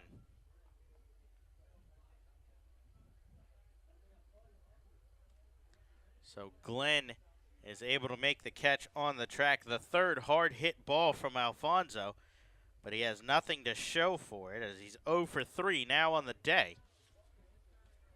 That'll bring up the number 8 hitter, Audie Effner, to face Runyon. Runyon comes on in relief after 5 good innings from Eric Fornatero. The pitch count got a little high for Fornatero, who struggled with the command. He went 5 innings, gave up 4 hits, 2 runs, both earned, walked 4 and struck out 2. Runyon's first pitch to Effner, called strike. Second one, same spot, same result, 0-2. Sam Runyon making his 35th appearance out of the pen for the Blue Crabs. He's 1-2 with a .594 ERA on the season. He has 1 save as well in those 34 previous appearances. He's struck out 31 and walked 15 in 36.1 innings. Curveball missed outside to Effner, so 1-2 the count now as Runyon kicks and delivers. Breaking ball in the dirt, 2-1. Runyon making his 6th appearance against the Ducks this season. He's 1-0 with a .426 ERA. He's given up 3 runs, all earned, on 7 hits, 3 walks in 6.1 innings. Picked up 4 strikeouts along the way as well.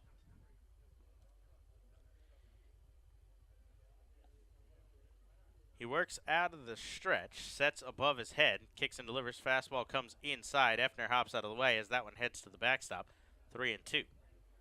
Runyon hasn't pitched since Game 1 of the doubleheader on Tuesday. He threw 1 inning in that game, gave up 3 hits and 3 runs to the Ducks. His win against Long Island came all the way back on May 6th. He worked a scoreless inning in an 8-5 win over the Ducks back on that day. Payoff pitch, a breaking ball. That one goes too far, low and away, and Effner is aboard for the 3rd time today. Despite being 0 for 1, Effner has been aboard. He reached on an error in the 2nd, and now back-to-back walks for him. He was cut down heading to 2nd, though, on a fielder's choice back in the 4th inning by the man digging in, Dan Lyons. Lyons 0 for 2, a couple of groundouts. Check swing here on the first one. That one hits the knob of the bat and heads to the backstop. No balls and 1 strike. Runyon could use another ground ball from Lyons here. He's grounded out to 2nd, and the fielder's choice was a 5-4 putout.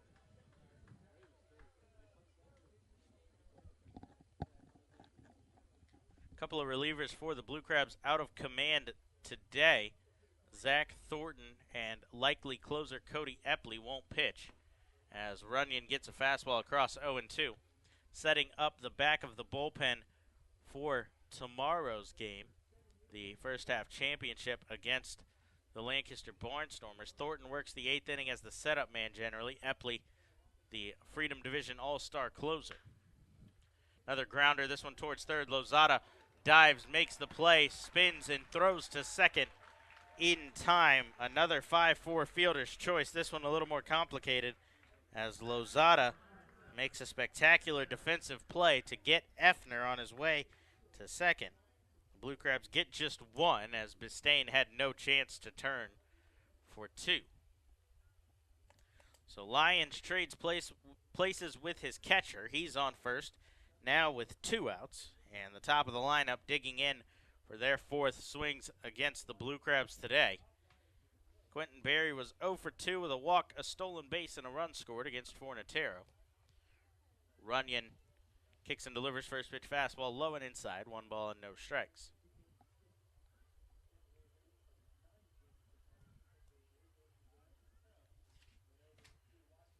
Berry working on a 3-game hitting streak as runner fakes from first here, but ends up retreating to the bag. Runyon was off the mound quickly. The pitch missed up and away, 2-0. We mentioned earlier Lyons 4 for 5 in stolen base opportunities, so he will run. The Ducks have been aggressive on the base pass all day, as they have 3 stolen bases thus far. 2-0 pitch, swung on and fouled back out of play. 2-1, the count now on Barry at the plate. Barry has one of the stolen bases, as does Anthony Vega. Correction, the Ducks only have 2 stolen bases. I counted the big jump earlier in the game from Elmer Reyes, but that ended up being called a balk by Fornatero. So Reyes lost credit for the stolen base and was advanced for free on the balk. 2-1 fouled off into the same spot as the previous one. 2-2 the count now.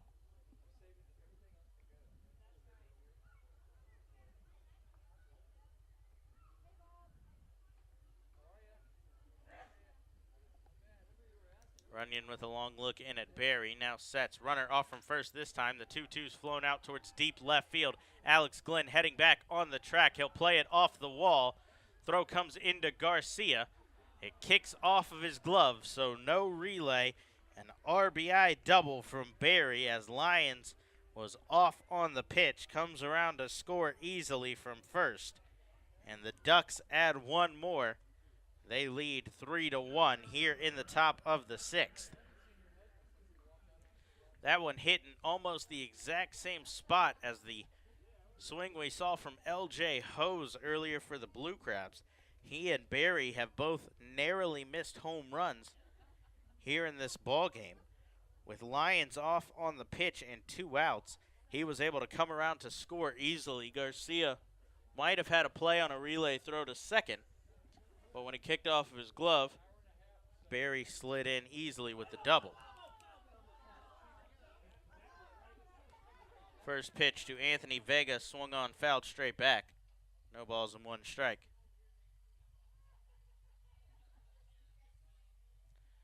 Vega's 1 for 2 on the day. He walked in this one as well.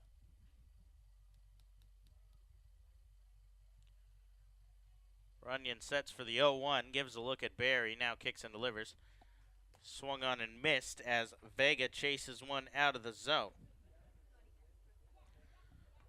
So Runyon looking to get out of this inning and hold it at just a 2-run lead for the Ducks.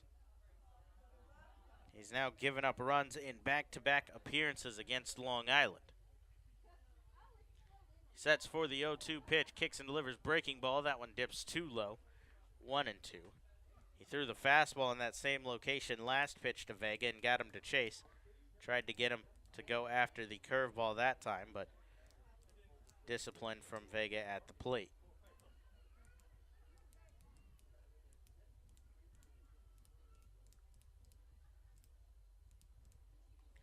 So Runyon sets up above his head again for the 1-2. Now kicks and delivers fastball, swung on and missed. Vega is set down on strikes, but the Ducks add another to their lead. An RBI double from Quentin Barry. They score 1 run on 1 hit, no errors, and 1 man left on base.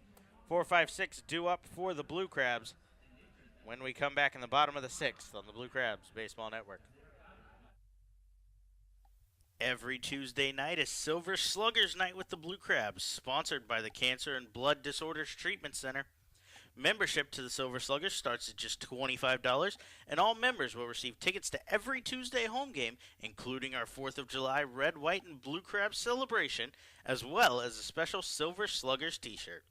For more information, please visit our website at somdbluecrabs.com, or you can call us at 301-638-9788.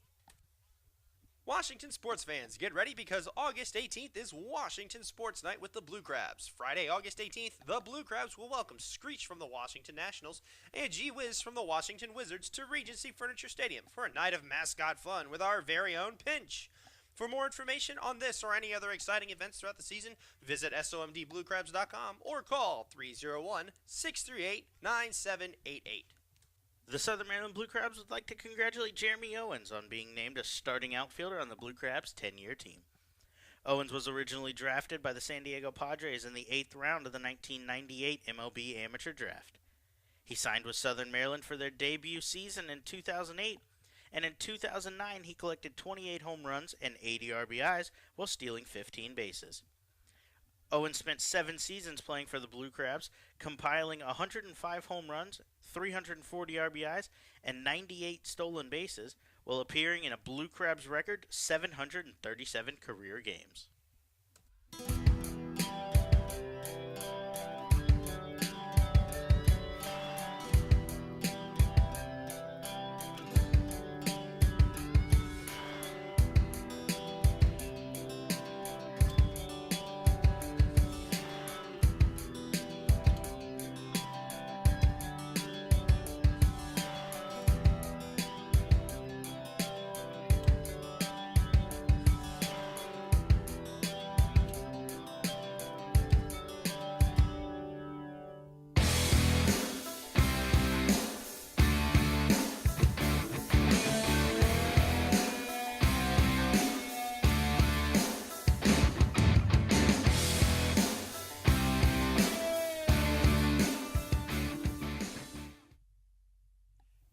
Hey, this is Austin, captain of your tie-dye crew, and you're listening to the Blue Crabs Baseball Network.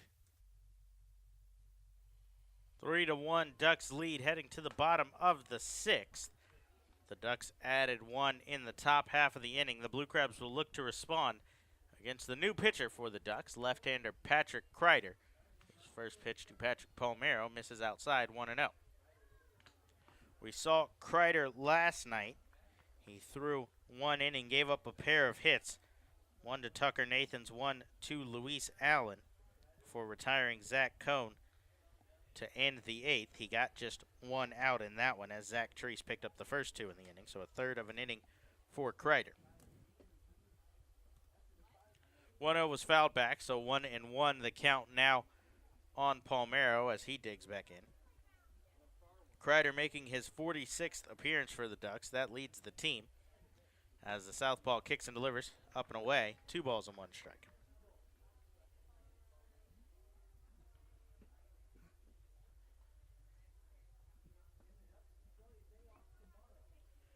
Kreider 0-5 with the 3.22 ERA in 45 appearances. 40 strikeouts in 36.1 innings.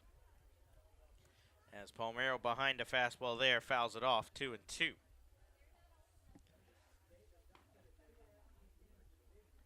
Kreider 6 foot, 180 pounds, out of Owensboro, Kentucky.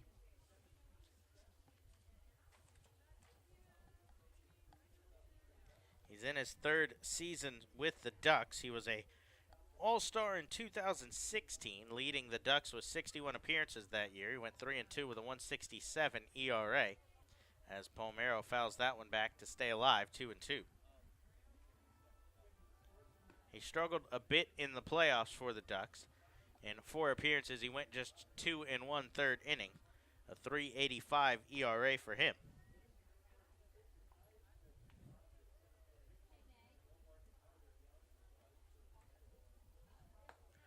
Two-two pitch changeup just misses off the plate. A good eye there from Palmero as Effner stuck it, tried to earn a call, but Nate Caldwell behind the plate wasn't having it.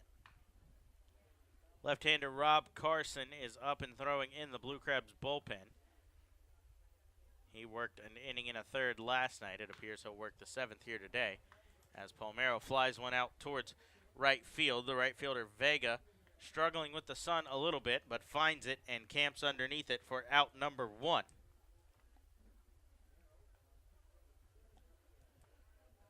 So 1 down here in the bottom of the 6th. Corey Vaughn will dig in. He's 0 for 2. He sent Kraus back to the track in his last at-bat.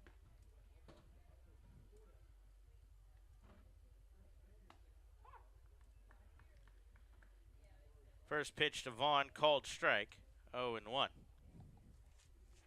Vaughn, an all-star in the Freedom Division. His batting average has dropped as of late, though, 255, 9 home runs, 48 RBIs, as he swings a high drive towards deep center field. Berry going back on the track, over the shoulder catch for Quentin Berry, as Vaughn sends another Ducks player to the wall, but nothing to show for it again. Kraus has made an over-the-shoulder catch on the track, and Berry has matched that one in deep center. Vaughn is about 10 combined feet away from a pair of home runs. Instead, he's 0 for 3. That'll bring up the man with the only run for the Blue Crabs here today, Tucker Nathans.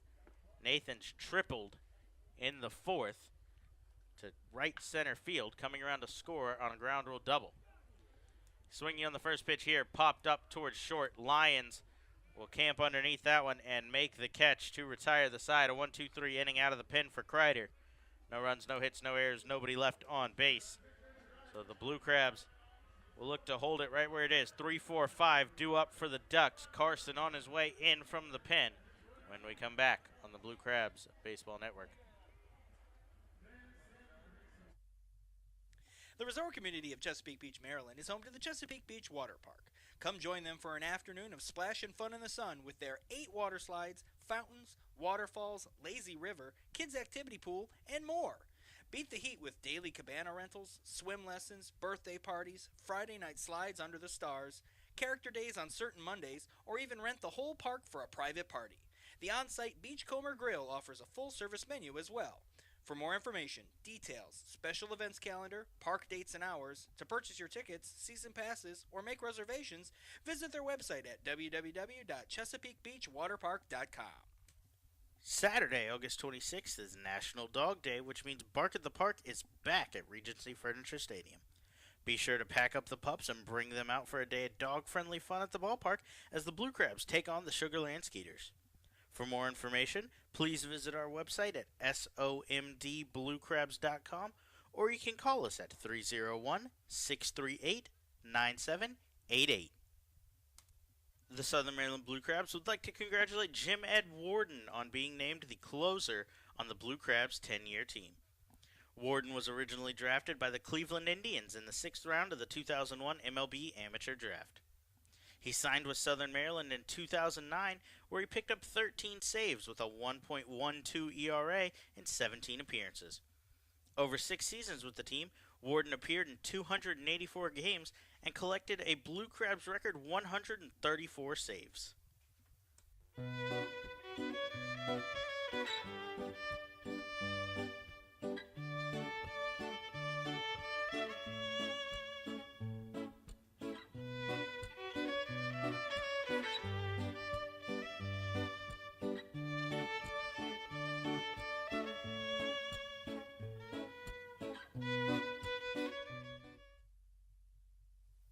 Hey, this is James Frisbee, and you're listening to the Blue Crabs Baseball Network. 3-1 the score here as we head to the top of the 7th. The Blue Crabs turn to the bullpen once again. It'll be the lefty this time, Rob Carson, making his 40th appearance of the season. Carson, 6'4", 240 pounds, out of Hattiesburg, Pennsylvania. He's 3-2 with a 3.58 ERA on the season. He's got a lefty-lefty matchup to start it off as fastball swung on and missed by Mark Kraus. 0-1. Kraus is 1 for 3. He struck out in his first 2 at-bats before picking up a single in the 5th.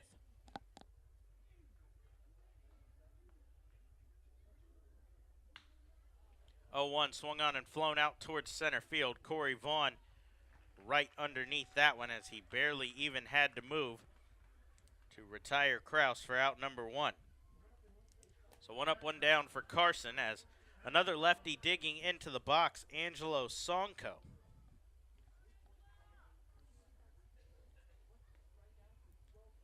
Sonko has hit lefties well on the season, a 288 batting average against left-handed pitchers on the year. Carson, on the other hand, hasn't been as effective against lefties as he has against righties. 314 batting average against for lefties as opposed to a 237 against righties.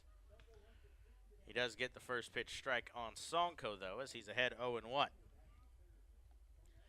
Sonko's 1 for 3. He's the difference in the game thus far, though, as his 2 RBI single in the third opened up the scoring in the game. And the Ducks with a 3-1 lead now, those 2 runs serving as their advantage. Swung and missed on a changeup, so 0-2 the count now as Carson, who works out of the stretch, sets at the belt. Now kicks and delivers. Fastball, that one misses low and away, 1-2. Carson making his 9th appearance against the Ducks this season. He's 1-0 with a .587 ERA. Giving up 9 hits, 4 walks, 5 runs, and 7.2 innings of work. 1-2 on its way. Swung on and missed. Sonko set down on strike. So Carson retires the 2 lefties and does his job. 2 down here, and the base is empty for the right-hander Derek Piles.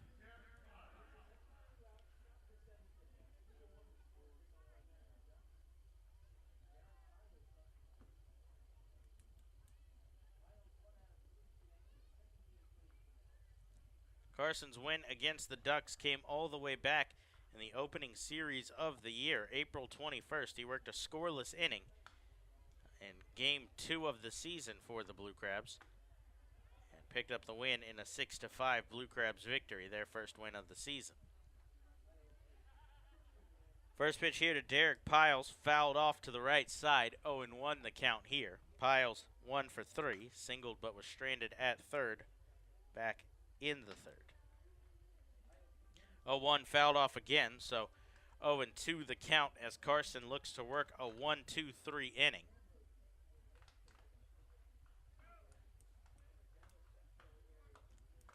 Carson sets at the belt. Now kicks and delivers. Swung on and missed. Carson.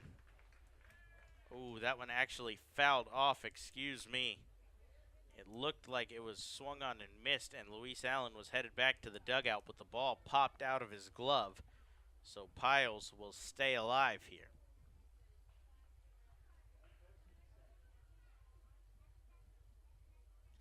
So the 0-2 once more. That one a changeup. Dips too far low and inside. 1 ball and 2 strikes.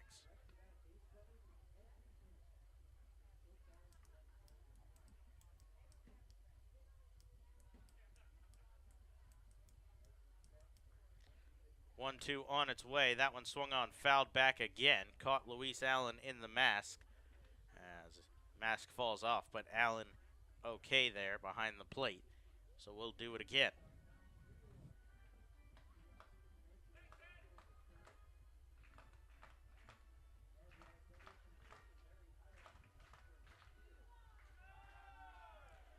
So Carson now ready on the mound, sets for the 1-2.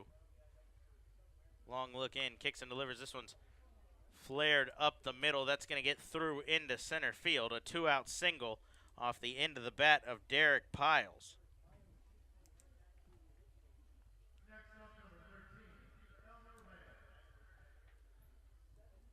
Three to 1 the score here in the top of the second. Ducks have 3 runs on 5 hits. Blue Crabs 1 run on 8 hits. They've also committed an error earlier in the game.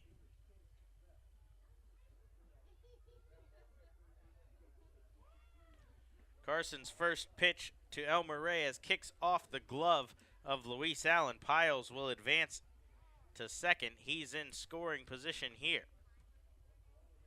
We'll see if that one's ruled a wild pitch or a pass ball. It was low and inside, but kicked off of the glove of Allen, who looked like he had a play on it. It is, in fact, ruled a pass ball. So Piles now in scoring position here.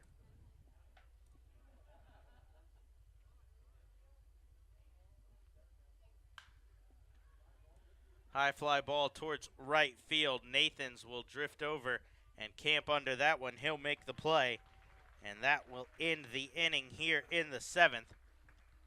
3-1 the score. Blue Crabs got to get something started soon in the inning. Ducks, no runs, 1 hit, no errors, 1 left on base. 7-8-9 due up for the Blue Crabs when we come back here on the Blue Crabs Baseball Network. Hey fans, be sure to join us every Thursday home game for Foster's Grill Wings and Beer Night. For just $30, you can enjoy a ticket to the game, as well as 2 hours of all-you-can-eat Foster's Wings and all-you-can-drink beer. The event takes place every Thursday home game throughout the season from 6 p.m. to 8 p.m. in our Legends Club. For more information on this or any other exciting offers throughout the season, please visit our website at somdbluecrabs.com or call us at 301-638-9788. What's better than watching a Blue Crabs baseball game? Staying after to watch a classic film for free. After every Friday home game, the Blue Crabs will show a select film on the big board, and fans are invited to stick around, pack a blanket, grab some popcorn, and enjoy. Every week is a different movie, so come out each week to see what's showing. For more information on this or any of our exciting events throughout the season, please visit our website at somdbluecrabs.com, or you can call us at 301-638-9788. Dr. Milu and the courteous and professional staff at Cancer and Blood Disorders Treatment Center in Waldorf want you to know that for cases of cancer and blood disorders such as anemia, leukemia, and lymphoma, you don't have to travel all the way to D.C. or Baltimore to get high-quality, compassionate care close to home. Established in 1995, Cancer and Blood Disorders Treatment Center offers expertise, experience, and the highest standards needed for successful treatment of cancer and blood disorders.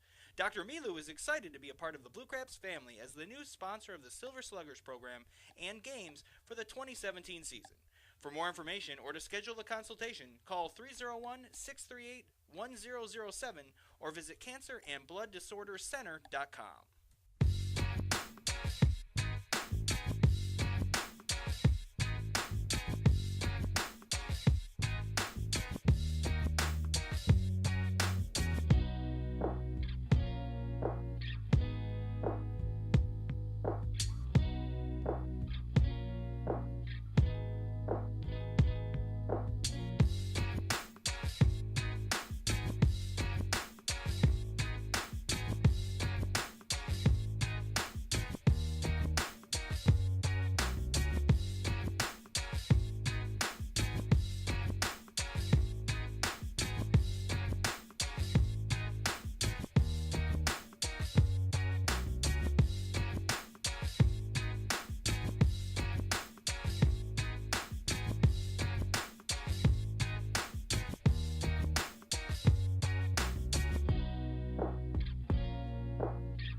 Hey, this is Sam Runyon, and you're listening to the Blue Crabs Baseball Network. Rally time here as we head to the bottom of the 7th. Blue Crabs trail 3-1 against the Long Island Ducks. 7-8-9 due up against the new pitcher for the Ducks. It's the right-hander Dennis O'Grady, whose first pitch, a fastball, misses outside. 1 ball and no strikes. So Patrick Kreider worked a scoreless 6, the 1-2-3 inning for the Southpaw. He took over after 5 innings of 1-run ball from Tyler Levine. He gave up 8 hits in the outing as well. 1-1 the count now on the catcher Luis Allen as O'Grady kicks and delivers breaking ball. That one misses low and away. 2 balls and 1 strike.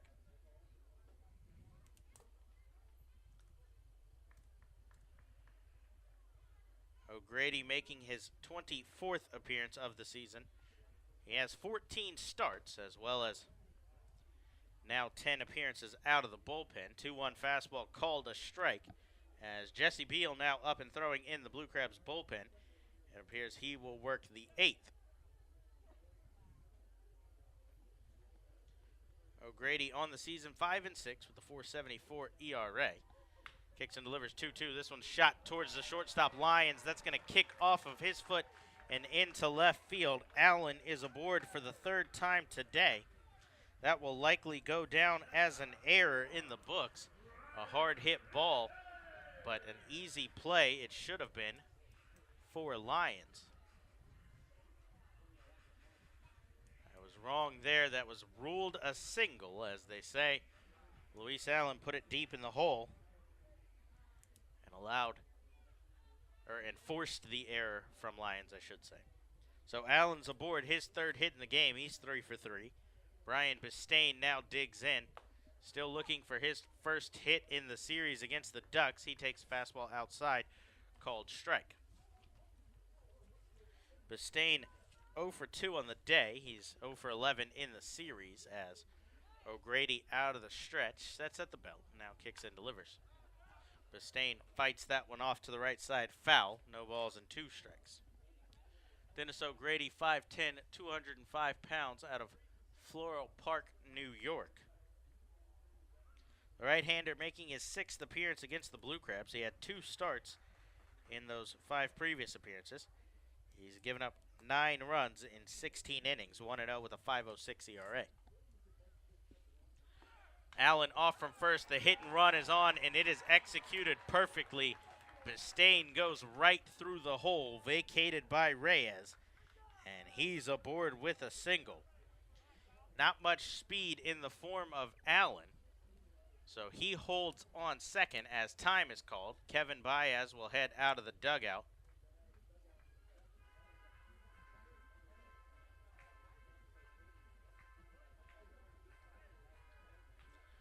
So Baez brings the entire infield in for a conference, as O'Grady has allowed back-to-back hits. The hit and run was executed beautifully. The second baseman, Reyes, broke to the bag on Allen stealing, and Bistain went right at where he was standing, not wanting to run into an out. James Frisbee held up Allen at third, but the job was done anyway. So the tying run's on first, and the go-ahead run comes to the plate for the Blue Crabs. Alex Glenn digs in. He's 0 for 2, a highly questionable 0 for 2 if I do say so myself, after what was clearly a walk in the 4th inning. We even went back and watched the whole pitch sequence. He took the 4 balls, but instead they ruled that the count was still 3-2, and then he ended up striking out to end the inning. He squares around very early. He'll go for the sacrifice bunt. That one's fouled straight back off the catcher, Effner, though. 0-1. A very important at-bat here for Glenn. If they're going to have him sacrifice bunting, he needs to get the ball down in a spot where both of these runners can advance into scoring position, and a single from Luis Allen could score a pair and tie the game. Bistain with plenty of speed at first. Allen is the questionable one at second, so Glenn's got to pull it to the first base side and try to get Allen time to get to third. He pushes it right back at the pitcher, though, and O'Grady plenty of time to throw to third. The 1-5 putout on the unsuccessful sacrifice bunt. Exactly what I said couldn't happen. We knew Allen didn't have much speed, and instead of pulling it to the first base side or killing it, he pushed it right back at O'Grady. Too hard and not the right location. So he drops to 0 for 3, the fielder's choice. So Blue Crabs in the same situation they were, but a little more speed on the base pass now, as Bistain on second, Glenn on first. 1 out for Jose Lozada at the top of the lineup. Lozada's 1 for 3, single and a caught stealing thus far. He's swinging on the first pitch, flown out right at Kraus in left field. He'll make the play, and now 2 down here. The Blue Crabs in danger of squandering back-to-back hits to lead off the inning. It'll come down to Edwin Garcia, who will have to get the job done here for the Blue Crabs.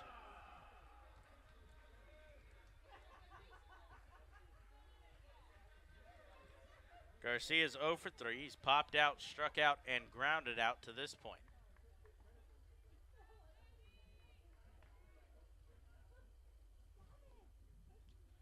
Bistain with good speed at second. Glenn with good speed at first as well.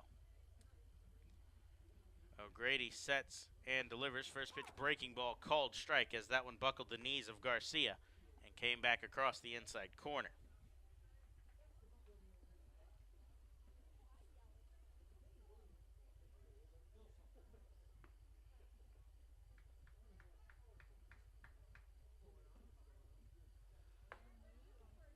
Second pitch to Garcia misses, so the count evens up 1-1.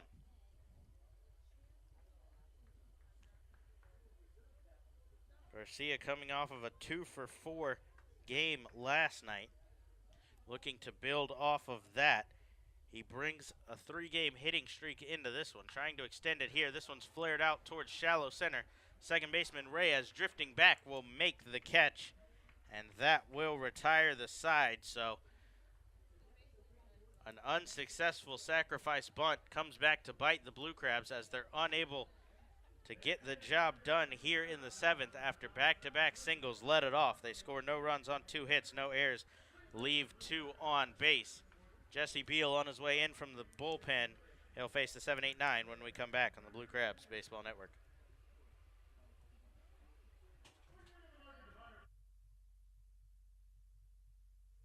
Shopping for groceries in a clean, friendly store? That's smart. Shopping for groceries in a clean, friendly store and saving some money while you're doing it? That's wise. At Wise Markets, you'll find all your favorite brands, prices you'll appreciate. That means more meat for less money, more dinner for less dinero, and more milk for less moolah. Stop by a Wise Market today. Eat better, spend less, that's wise. Washington sports fans, get ready because August 18th is Washington Sports Night with the Blue Crabs. Friday, August 18th, the Blue Crabs will welcome Screech from the Washington Nationals and Gee Whiz from the Washington Wizards to Regency Furniture Stadium for a night of mascot fun with our very own Pinch. For more information on this or any other exciting events throughout the season, visit somdbluecrabs.com or call 301-638-9788. At their location at 173 St. Patrick's Drive, Grill 13 makes it easy to enjoy their Irish fare and great drink specials every day. At Grill 13, they believe in good food, good drinks, good people, coupled with extraordinary customer service and cleanliness to make you feel part of the family. Whether lunch, dinner, or a round of drinks after the long workday, visiting Grill 13 is always a great experience. Feel free to come relax with family, friends, or even fly solo with a premium cocktail, our handmade pulled pork, fresh wings, bangers and mash, or any one of their tasty dishes. Then indulge in one of Grill 13's famous premium handmade Sugar Lips desserts. Call 301-645-2983 or visit grillwithane13.com.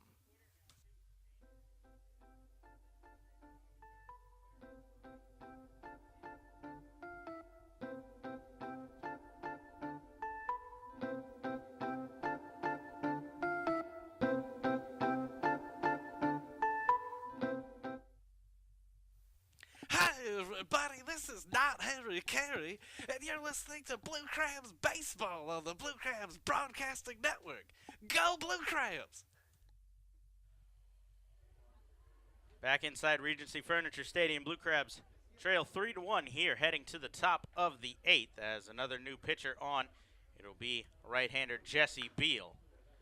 First pitch, Beal throws to Giovanni Alfonso, ripped down the third baseline. That's into the corner. Alfonso around first, will cruise into second. A leadoff double for him. So he hits the ball hard for a 4th time, and that's his first hit to show for it. He's lined out twice and sent Alex Glenn all the way back to the track, but was 0 for 3 to that point, so 1 for 4 for Alfonso. Beal, the biggest player on the Blue Crabs, he's listed at 6'6", 245 pounds. Out of local Washington, D.C., resides in Northern Virginia now. He's 6-3 with a 3.21 ERA on the season, 42 appearances. He serves as the backup closer for the Blue Crabs as well, 2 saves on the year. Alfonso in scoring position as Beal elevates a fastball to Audie Effner. Ball 1. Beal working on 4 straight scoreless appearances, including an August 9th scoreless inning and a 4-1 loss to the Ducks. Beal comes set for the 1-0 pitch to Effner.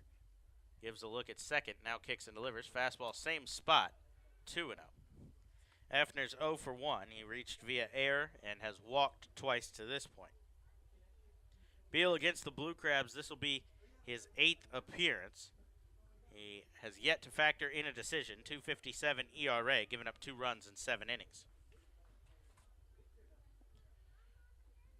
2-0 pitch, fastball too high in the zone, 3 balls and no strikes. So Effner looking to reach base for the 4th time in today's game.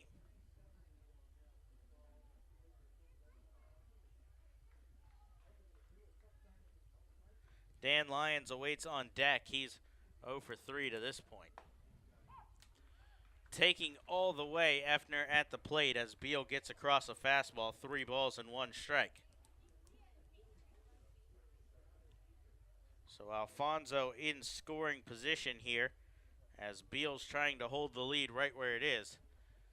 He readies for the 3-1 pitch. Now kicks and delivers. Fastball, same spot as the last one.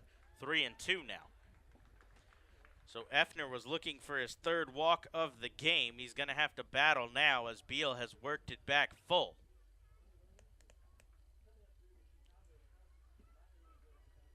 The right-hander with a long look in at Luis Allen now comes set at the chest for the payoff pitch. Kicks and delivers 3-2. Called. Strike 3 on the outside corner. Effner is set down on strikes. 1 out here in the top of the 8th. That's just the 5th strikeout for the Blue Crabs on the game. A team that relies heavily on the strikeout hasn't been there today for them. They have struggled with the command, though, walking 5 batters, including 4 from the starter Eric Fornatero. Fornatero gave up just 2 runs, though, in his 5 innings. He is in line for the loss if the score holds where it's at.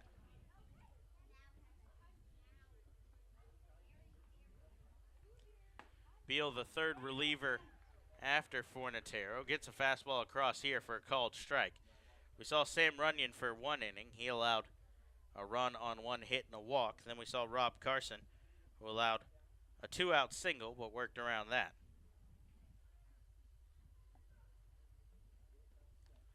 Beal sets for the 0-1 pitch to Dan Lyons. Kicks and delivers. Fastball misses inside. 1 ball and 1 strike the count now.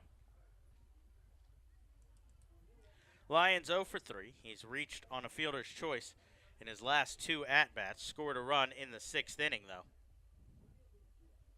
He came around to score on a hit-and-run RBI double from Quentin Berry. Berry, who awaits on deck, narrowly missed a home run in that 6th inning.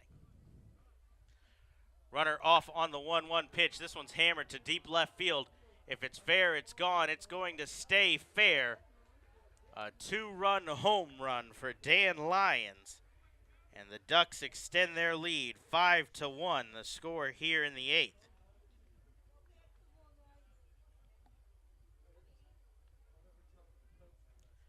So Lyons comes through with his 6th home run of the season. That puts the Ducks comfortably ahead. A 4-run lead here in the top of the 8th. The runner, Alfonso, had the base stolen easily as he had a big jump on Beal. But with the home run there, doesn't matter as he came across to score. So the 2nd run scored for Lyons in the game as Quentin Berry takes the first pitch he sees, back up the middle. He's aboard with a single as well, so back-to-back hits against Beal, and now the Ducks have another man on with just 1 out still in the inning. So the Blue Crabs in a lot of trouble here. They trail by 4, in danger of taking a season-high 7-game losing streak into that all-important first-half championship game tomorrow against the Lancaster Barnstormers. Anthony Vega digs in now. The lefty is 1 for 3, reached by walk as well. Swinging on the first pitch, foul tipped back into the mitt of Allen. No balls and 1 strike.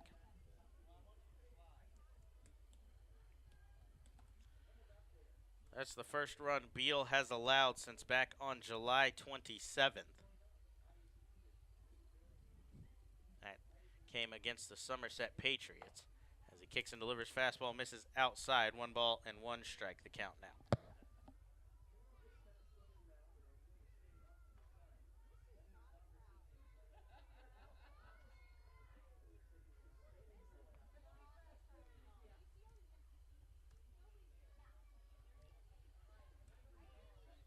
Beal sets for the 1-1 pitch. He goes to the breaking ball. That one stays up and away. 2 balls and 1 strike now.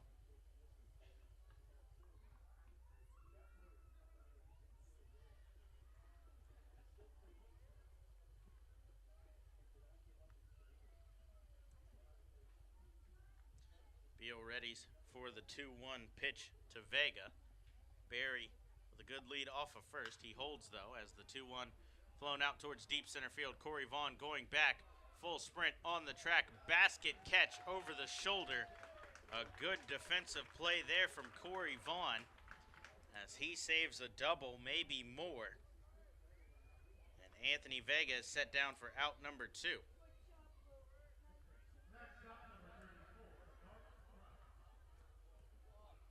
So man on first and 2 outs as Mark Kraus digs in. He's 1 for 4. 2 strikeouts, a single, and a flyout to this point. Kraus came into this game with the RBI lead for the Ducks. Angelo Sonko's 2 RBI single in the 3rd inning gave him the lead as Kraus came in with 62. Sonko with 61, jumped to 63. The shift is on for the lefty Kraus as Beal kicks and delivers. Fastball called strike. Bistain at second deep in the hole. Garcia is behind the second base bag. Lozada in a shortstop position. Not something he's unfamiliar with, although he doesn't play it very much for the Blue Crabs as Garcia spends every day out at short. Lozada was a shortstop in the Nationals organization. 0-1 pitch just misses up and away. 1 ball and 1 strike. Lozada was touted as the next shortstop for the Nationals.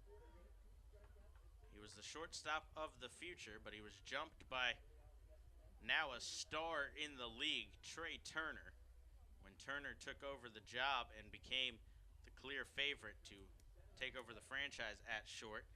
Lozada ended up getting released by the Nationals, came here to play instead, trying to work his way back. 1-1 fastball missed high, 2 balls and 1 strike.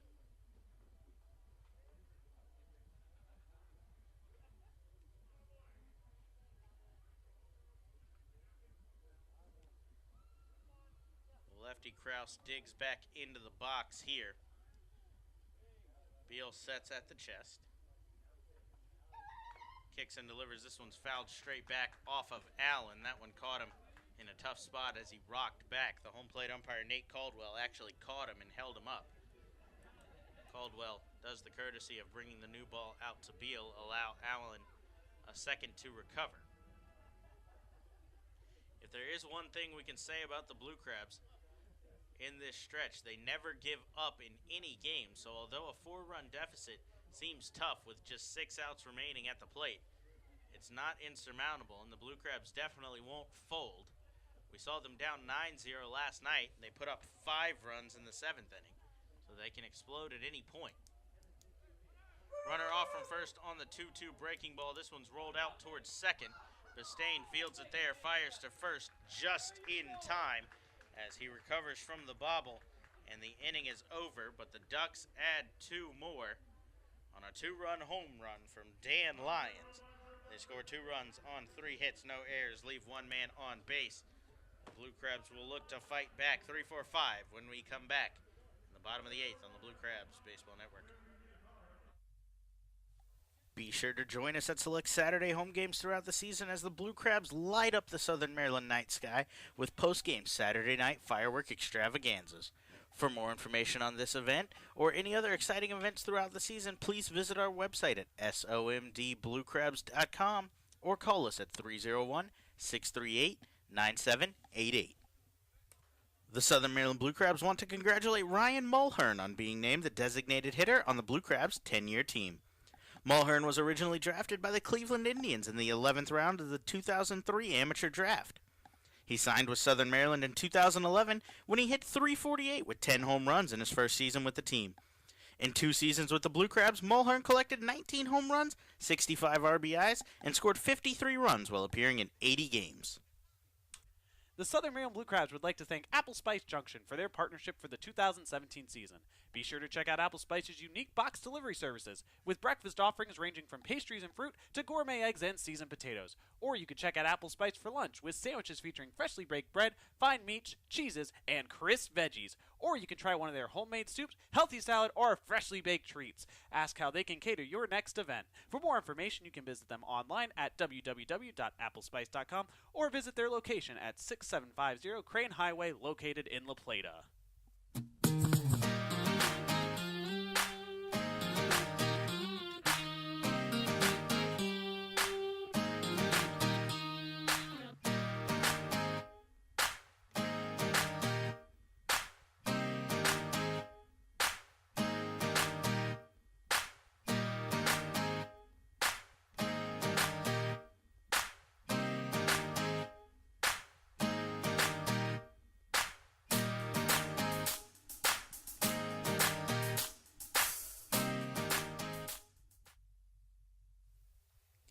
Hey, this is Jesse Beal, and you're listening to the Blue Crabs Baseball Network.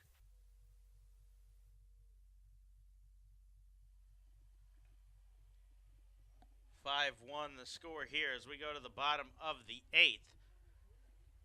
Blue Crabs will look to rally back with the 3-4-5 here in the inning as L.J. Hose takes a first pitch fastball called strike from the right-hander Rob Rogers, who has come on out of the bullpen. Rogers goes back towards the same spot, that one a little bit too far inside, as the count evens up 1-1. Rogers comes on after Dennis O'Grady allowed a pair of hits in the 7th, but the Blue Crabs were unable to capitalize as Hose takes one called strike 1-2. A failed sacrifice bunt attempt led to the first out, and then a fly out and a pop out ended that one as the Blue Crabs squandered a good scoring opportunity, and then gave up 2 in the top of the 8th, so what could have been a tie ball game instead is a 5-1 ball game. Closer Cody Epley is up and throwing in the Blue Crabs bullpen. He's only worked 1 game since returning back home. That was game 1 of this series, so he's going to come in and try to get some work in the 9th regardless of the score as he prepares for tomorrow as well. LJ able to take a breaking ball in the dirt there. 3 balls and 2 strikes.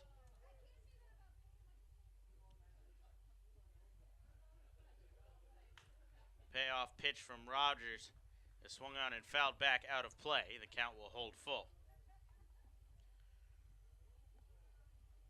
Rogers, 6 foot, 205 pounds, out of Bay Shore, New York. He's 4-0 with a 4.26 ERA in 40 appearances for the Ducks. He has 2 saves in 50.2 innings.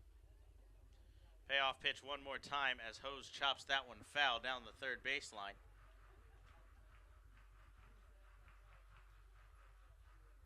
So we'll see the payoff pitch one more time as Hose is battling here to start the 8th. 8th pitch of the at-bat from Rogers is rolled towards short. Lyons vacuums it up there and fires across for out number 1.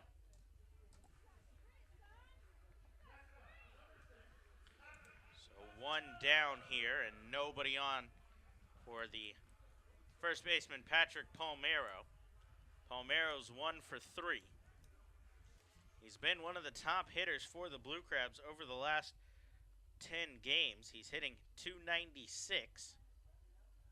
He's 8 for 27, but has no RBIs to show for it as he checks the swing on the first pitch here, but clearly goes around 0-1. Palmero has gotten his average up over 230. It was down around 210 at the All-Star break. He's hitting .234, 9 home runs, 36 RBIs now in the season. 0-1's rolled back up the middle, but Reyes had him played perfectly as he makes the play behind the bag and fires on to first for the second out. The Ducks had a little bit of a shift on Palmero there with Reyes playing tight up the middle, almost in double play depth. A a little bit more, actually, and he was able to take a couple of steps to his backhand side and make the play. 2 down, Corey Vaughn will come up. Vaughn's 0 for 3. But he's hit the ball hard in his last 2 at-bats. He sent Mark Krause in left back to the track in the 4th. Krause making a over-the-shoulder catch on the wall. And then he did the exact same thing to Quentin Berry in center in the 6th, with Berry making a spectacular catch as well. Vaughn swinging on the 1-0. That one's fouled straight back, 1-1. We've seen Vaughn piece it together since the return here to Southern Maryland. He was 3 for 4 on Friday, 1 for 4 with a 2-run home run yesterday, as the 1-1 pitch misses low and away, 2-1. That 2-run home run came off of John Lannon, the veteran lefty for the Long Island Ducks. Lannon announced his retirement late last night as Vaughn hammers one to left field here. That one's a no-doubt home run if it stays fair. It does, and Corey Vaughn has homered in back-to-back days. He finally gets one here in the 8th after narrowly missing 2 earlier. He gets his here. 5-2 lead for the Ducks now. So Corey Vaughn getting back into the swing of things. His 10th home run of the season. Cuts the lead to 3 here, and the Blue Crabs are showing fight late in this game. We said they would. They don't give up. They still won't. Vaughn's the 3rd Blue Crab to reach double-digit home runs. Michael Snyder leads the team at 22. Zach Wilson, who's out with injury, 2nd on the team, as Tucker Nathans takes first pitch fastball called strike. Wilson sitting at 14 home runs. There were 3 Blue Crabs in a race to get to 10. Palmero, Cone, and Vaughn were all at 9 prior to that home run.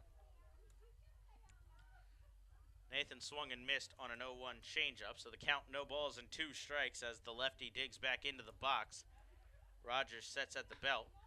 This one's chopped up the middle. Reyes will make a backhanded play and fire across to first. And the inning is over, but the Blue Crabs do add a run on a solo home run. They score 1 run on 1 hit, no errors, and nobody left on base.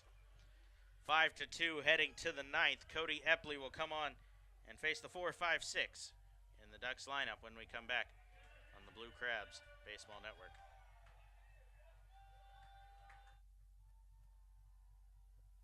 Hey everyone, this is Sam Runyon from the Southern Maryland Blue Crabs. Join us at the park every Wednesday home game to enjoy Wednesday Pub Grub Night. Every Wednesday will feature $3 Coors Light cans, $5 draft beer, and $5 Pub Grub specials. For more information on this or any other exciting events throughout the season, please visit our website at somdbluecrabs.com or call us at 301-638-9788. Cancer and Blood Disorders Treatment Center in Waldorf is your new sponsor of the Silver Sluggers program on Tuesday nights all season long. Silver Sluggers members receive tickets to every Tuesday night game, including the 4th of July, a commemorative t-shirt, they get to play baseball bingo during the games, and much more. Guests can even learn more about how CBDTC can help you at their table located on the concourse every Tuesday night. For more information on the Silver Sluggers, visit somdbluecrabs.com.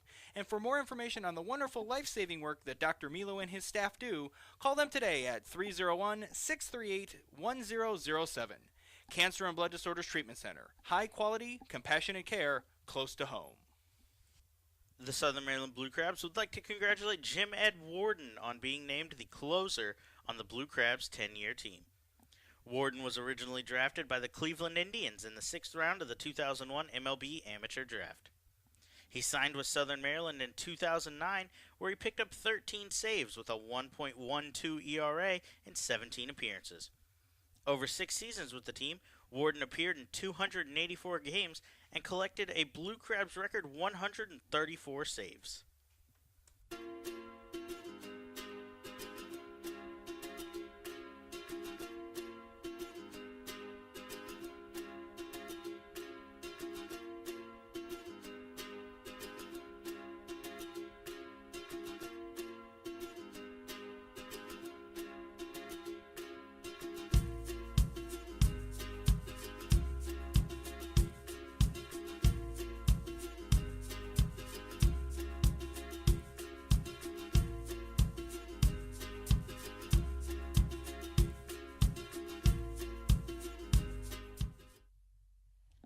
Back inside Regency Furniture Stadium, 5-2 Blue Crabs trail heading to the ninth. As a little bit of a mix-up before we went to commercial break, I told you Cody Epley would be coming out of the bullpen as Epley had been up and warming the entire inning. He was the only pitcher up and throwing in the Blue Crabs bullpen. But instead, Craig Stem has come up off the bench in the bullpen, and he will enter the game.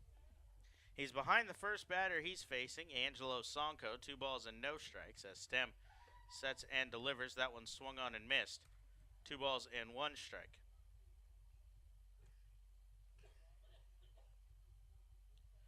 Stem making his 19th appearance. He has 2 starts on the season. He's 2-2 with a 5.15 ERA. He works out of the stretch, sets at the belt, now kicks and delivers. The 2-1 is swung on and fouled off, 2 balls and 2 strikes. Stem worked 2.2 scoreless innings on Friday night. He allowed just 1 hit and struck out 2 in that 8-4 Long Island win. He sets for the 2-2 pitch, kicks and delivers. This one swung on and missed. That kicks away from the catcher, Allen, who picks it up and fires to first. 1 out here in the ninth. Look ahead to the bottom of the ninth. The Blue Crabs are going to need 3. The catcher, Luis Allen, will lead off. Brian Bastain and Alex Glenn also due up in the inning. The 7-8-9. The Ducks closer is up and throwing. Amalio Diaz, he has 8 saves on the season.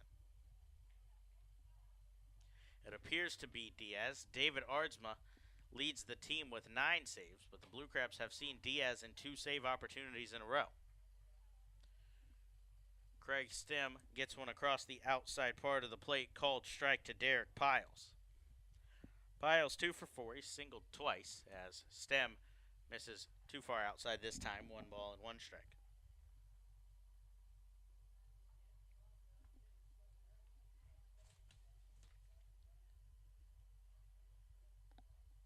Stem sets for the 1-1 pitch, kicks and delivers, fastball low and away, 2 balls and 1 strike.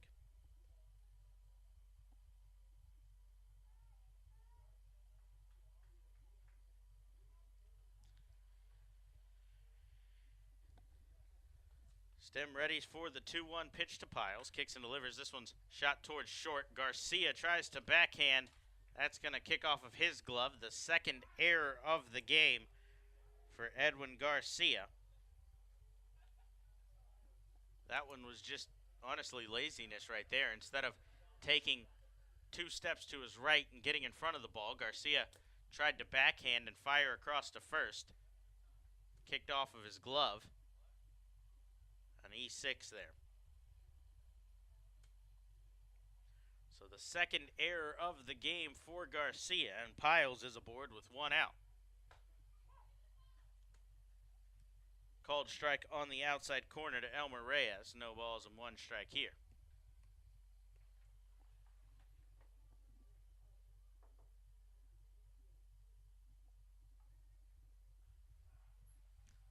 Stem readies for the 0-1. That one misses off the plate away. 1 ball and 1 strike.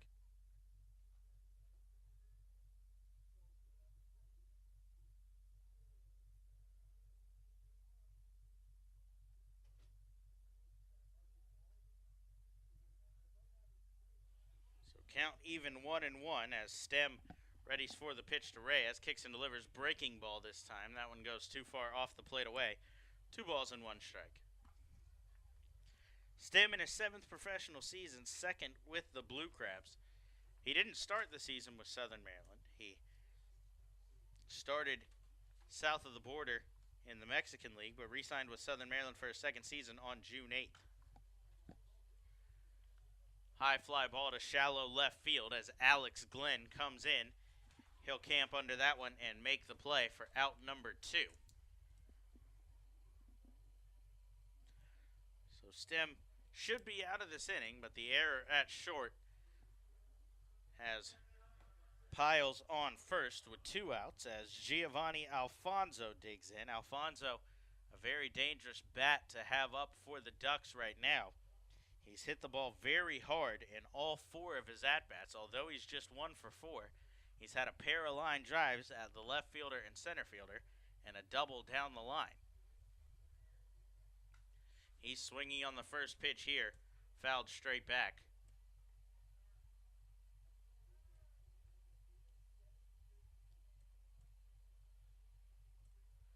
Blue Crabs still preparing for that all-important first half championship game tomorrow. 6:35, the first pitch in that one here at Regency Furniture Stadium, as the Lancaster Barnstormers will come to town for the second rain makeup date to decide who will win the first half championship, as Stem comes across the inside corner with a strike. 0-2.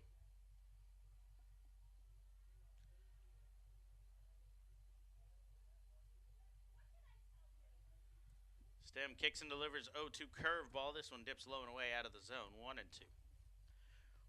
Final score in Bridgeport. Sugarland Skeeters take that one 6-5. So the Bluefish fall to Sugarland. New Britain and York in the bottom of the 9th as well. So we'll get you the final score when that one comes in. Stem sets for the 1-2 pitch, kicks and delivers. This one shot back up the middle. Stem will play it on a hop and underhand toss to Palmero at first to end the inning. So Stem picks up his shortstop Garcia. Gives up no runs on no hits, 1 error, and 1 man left on base. It's rally time in the bottom of the 9th. 7-8-9 due up. Blue Crabs need 3 to stay in this one when we come back on the Blue Crabs Baseball Network. Are you looking for the latest and best in Blue Crabs gear? Look no further than the newly redesigned and restocked Crab Shack Team Store, anchored by EC Sports. The Team Store features everything from old favorites like game replica hats and t-shirts to novelty items and collectibles. You can even purchase local art from our Southern Maryland Artist Showcase. You can visit our Team Store anytime 9 to 5, as well as during all home games. The Team Store is also available online by visiting somdbluecrabs.com and clicking the Store tab. This season, the Blue Crabs are celebrating their 10th anniversary season with a 10th anniversary lapel pin giveaway series. Be sure to come out Friday, August 18th as the Blue Crabs take on the Somerset Patriots for the 4th leg of the giveaway series.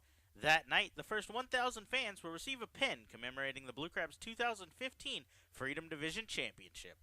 For more information regarding this or any of our other exciting events throughout the season, visit somdbluecrabs.com or call us at 301-638-9788. The Southern Maryland Blue Crabs are celebrating their 10-year anniversary in style this season at Regency Furniture Stadium in Waldorf, but they cannot do it without you. Fans can enjoy a day at their all-you-can-eat picnic pavilion in one of 16 luxury suites, or just relaxing with friends and family anytime at any of their 70 home games all summer long. The Kids Park keeps the kids happy and active, while Mom and Dad can enjoy great food and cold drinks all night before stopping in the newly redesigned and restocked Crab Shack souvenir store.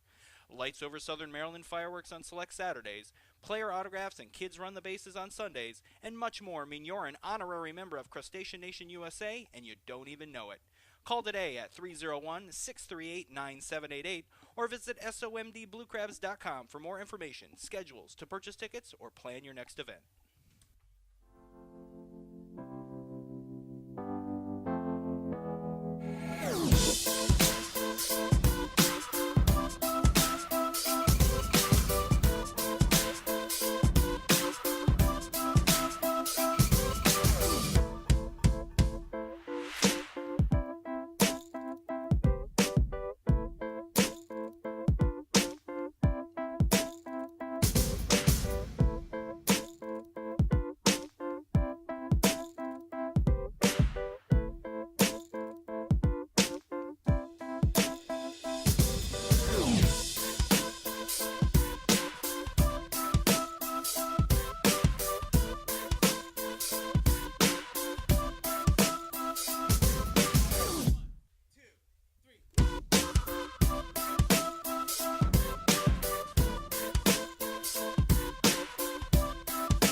Hey, this is Justin DeFreitas, and you're listening to the Blue Crabs Baseball Network. Blue Crabs need 3 here in the bottom of the 9th to tie, 4 to win. 7, 8, 9 due up as Luis Allen will lead it off against the closer for Long Island, Amalio Diaz. Diaz works out of the stretch. He comes set, kicks and delivers. First pitch, fastball misses low and away. Diaz was an all-star for the Ducks, and this his 3rd season with the team. He's 3-3 on the season with a 1.70 ERA and 43 appearances. He goes up and into Allen here, who hops out of the way. 2 balls and no strikes. He has 8 saves on the season, 45 strikeouts, and 42.1 innings.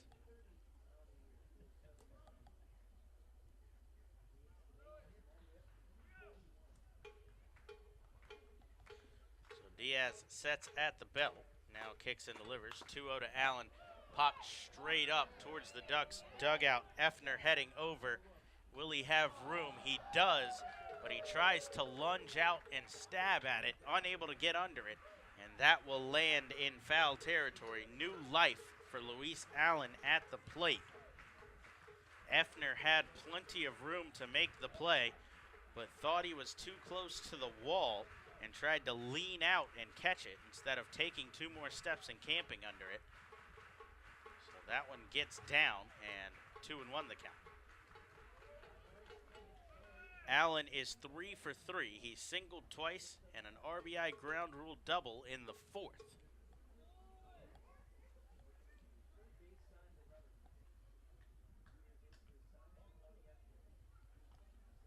Diaz ready for the 2-1 pitch. Kicks and delivers curveball to Allen. Swung on and fouled out of play to the right side. 2-2. Amalio Diaz on the season against the Blue Crabs, one of 5 Ducks pitchers with a 0 ERA. He hasn't given up a run in 10 appearances against Southern Maryland. He's 1-0 with 3 saves.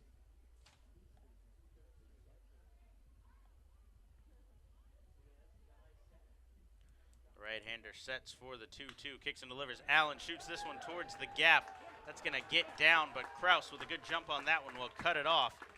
Luis Allen is aboard with a single. 4 for 4 is Luis Allen on the day. That'll bring up Brian Bistain. Bistain's 1 for 3, singled in his last at-bat on a beautiful hit and run. Allen took off from first on an 0-2 pitch. Elmer Reyes vacated second to cover the bag, and Bistain went right through the hole on the right side of the infield that was created. We'll see if any creativity comes into this at-bat. I doubt Allen will be on the move, though, as it's not even his run that matters. Bistain has to reach base for the tying run to come to the plate. Diaz goes to the breaking ball on the first pitch. That one comes back across. No balls and 1 strike the count.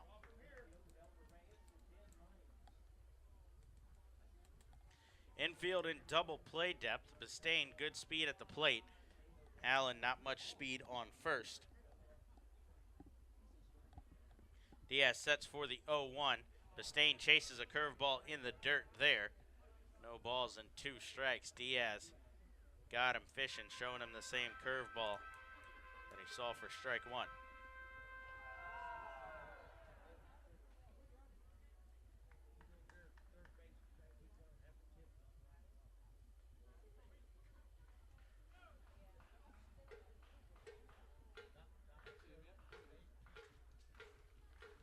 So Diaz ahead of in the count 0-2 as he sets at the belt. Gives a look at first. Now kicks and delivers. Elevated fastball swung on and missed. Bistain is set down on strikes for out number 1.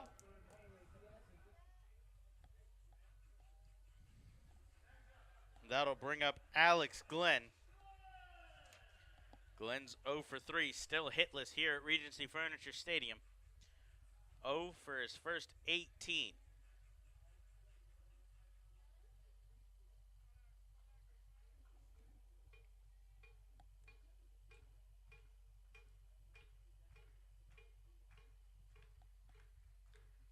First pitch to Glenn comes low and in. 1 ball and no strikes.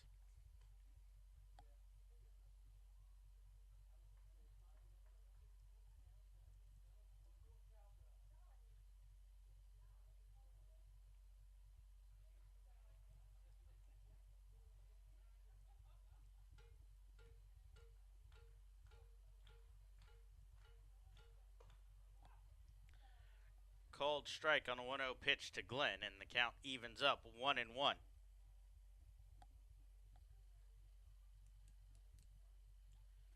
Top of the lineup waits on deck. Lozada will get a shot on anything but a double play as Diaz comes set for the 1-1. Nobody holding Allen at first. He extends his lead a little bit as Glenn takes a fastball in the outside corner. 1 ball and 2 strikes.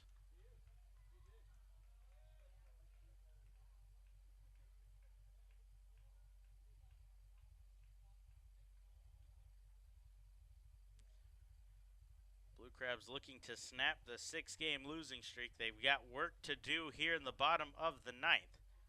They got the leadoff man aboard, but got to do something with it as the 1-2 pitch from Amalio Diaz misses. 2-2.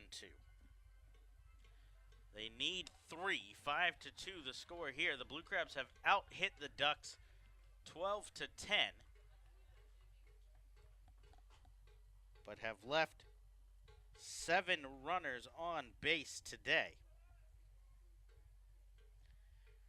Diaz sets for the 2-2 pitch to Glenn. Kicks and delivers. Glenn gets a hold of one down the right field line, but a little bit too early as that one will get out of play.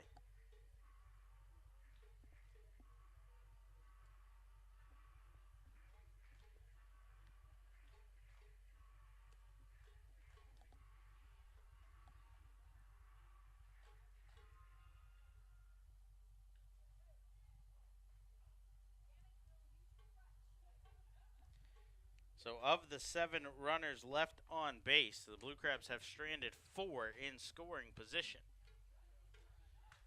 2-2 to Glenn, a towering pop fly back behind the plate. Effner will camp under this one and make the catch easily for out number 2. So the home hitless streak continues for Alex Glenn. He's now 0 for 19 here at Regency Furniture Stadium. That'll bring up Jose Lozada as the last chance for the Blue Crabs in this one. He's got to find a way to get on base and bring the tying run to the plate.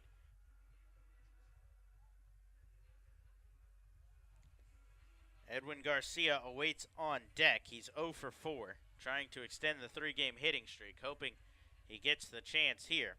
Lozada's 1 for 4 today. As Diaz comes set for the first pitch to the switch hitting Lozada. Kicks and delivers, fastball swung on and fouled back.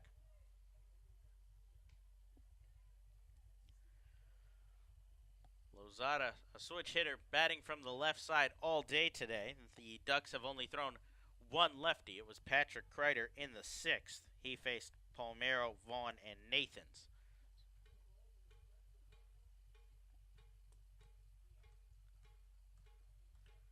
So Diaz readies for the 0-1 to Lozada. Breaking ball stays too far outside, 1-1.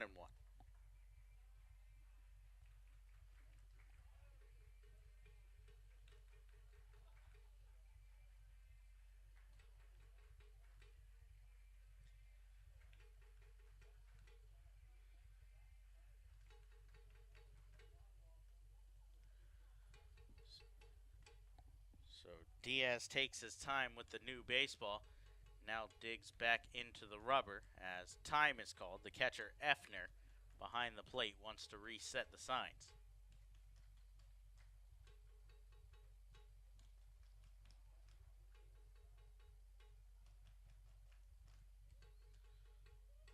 So 1-1 the count to Lozada. As Diaz sets, kicks, and delivers. Lozada jumps on a fastball there, but a little bit too early. 1 ball and 2 strikes the count here.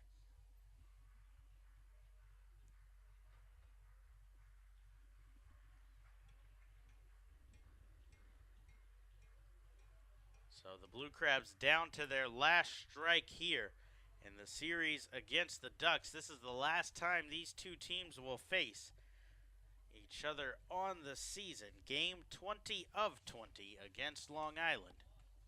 The Ducks have taken 7 in a row against the Blue Crabs, in danger of 8 as Diaz sets for the 1-2, kicks and delivers. Lozada fights it off and keeps the Blue Crabs alive here. This series started back with a doubleheader on Tuesday, and the Ducks have snapped off 6 wins in a row against the Blue Crabs. They're on a 9-game winning streak that's catapulted them into first in the Liberty Division. Diaz sets for the 1-2 once more. Kicks and delivers. Fastball up and away. 2-2. The Blue Crabs need to get something going. If they can't win this one today, they're taking a season-long 7-game losing streak into the biggest game of the season, that championship game tomorrow.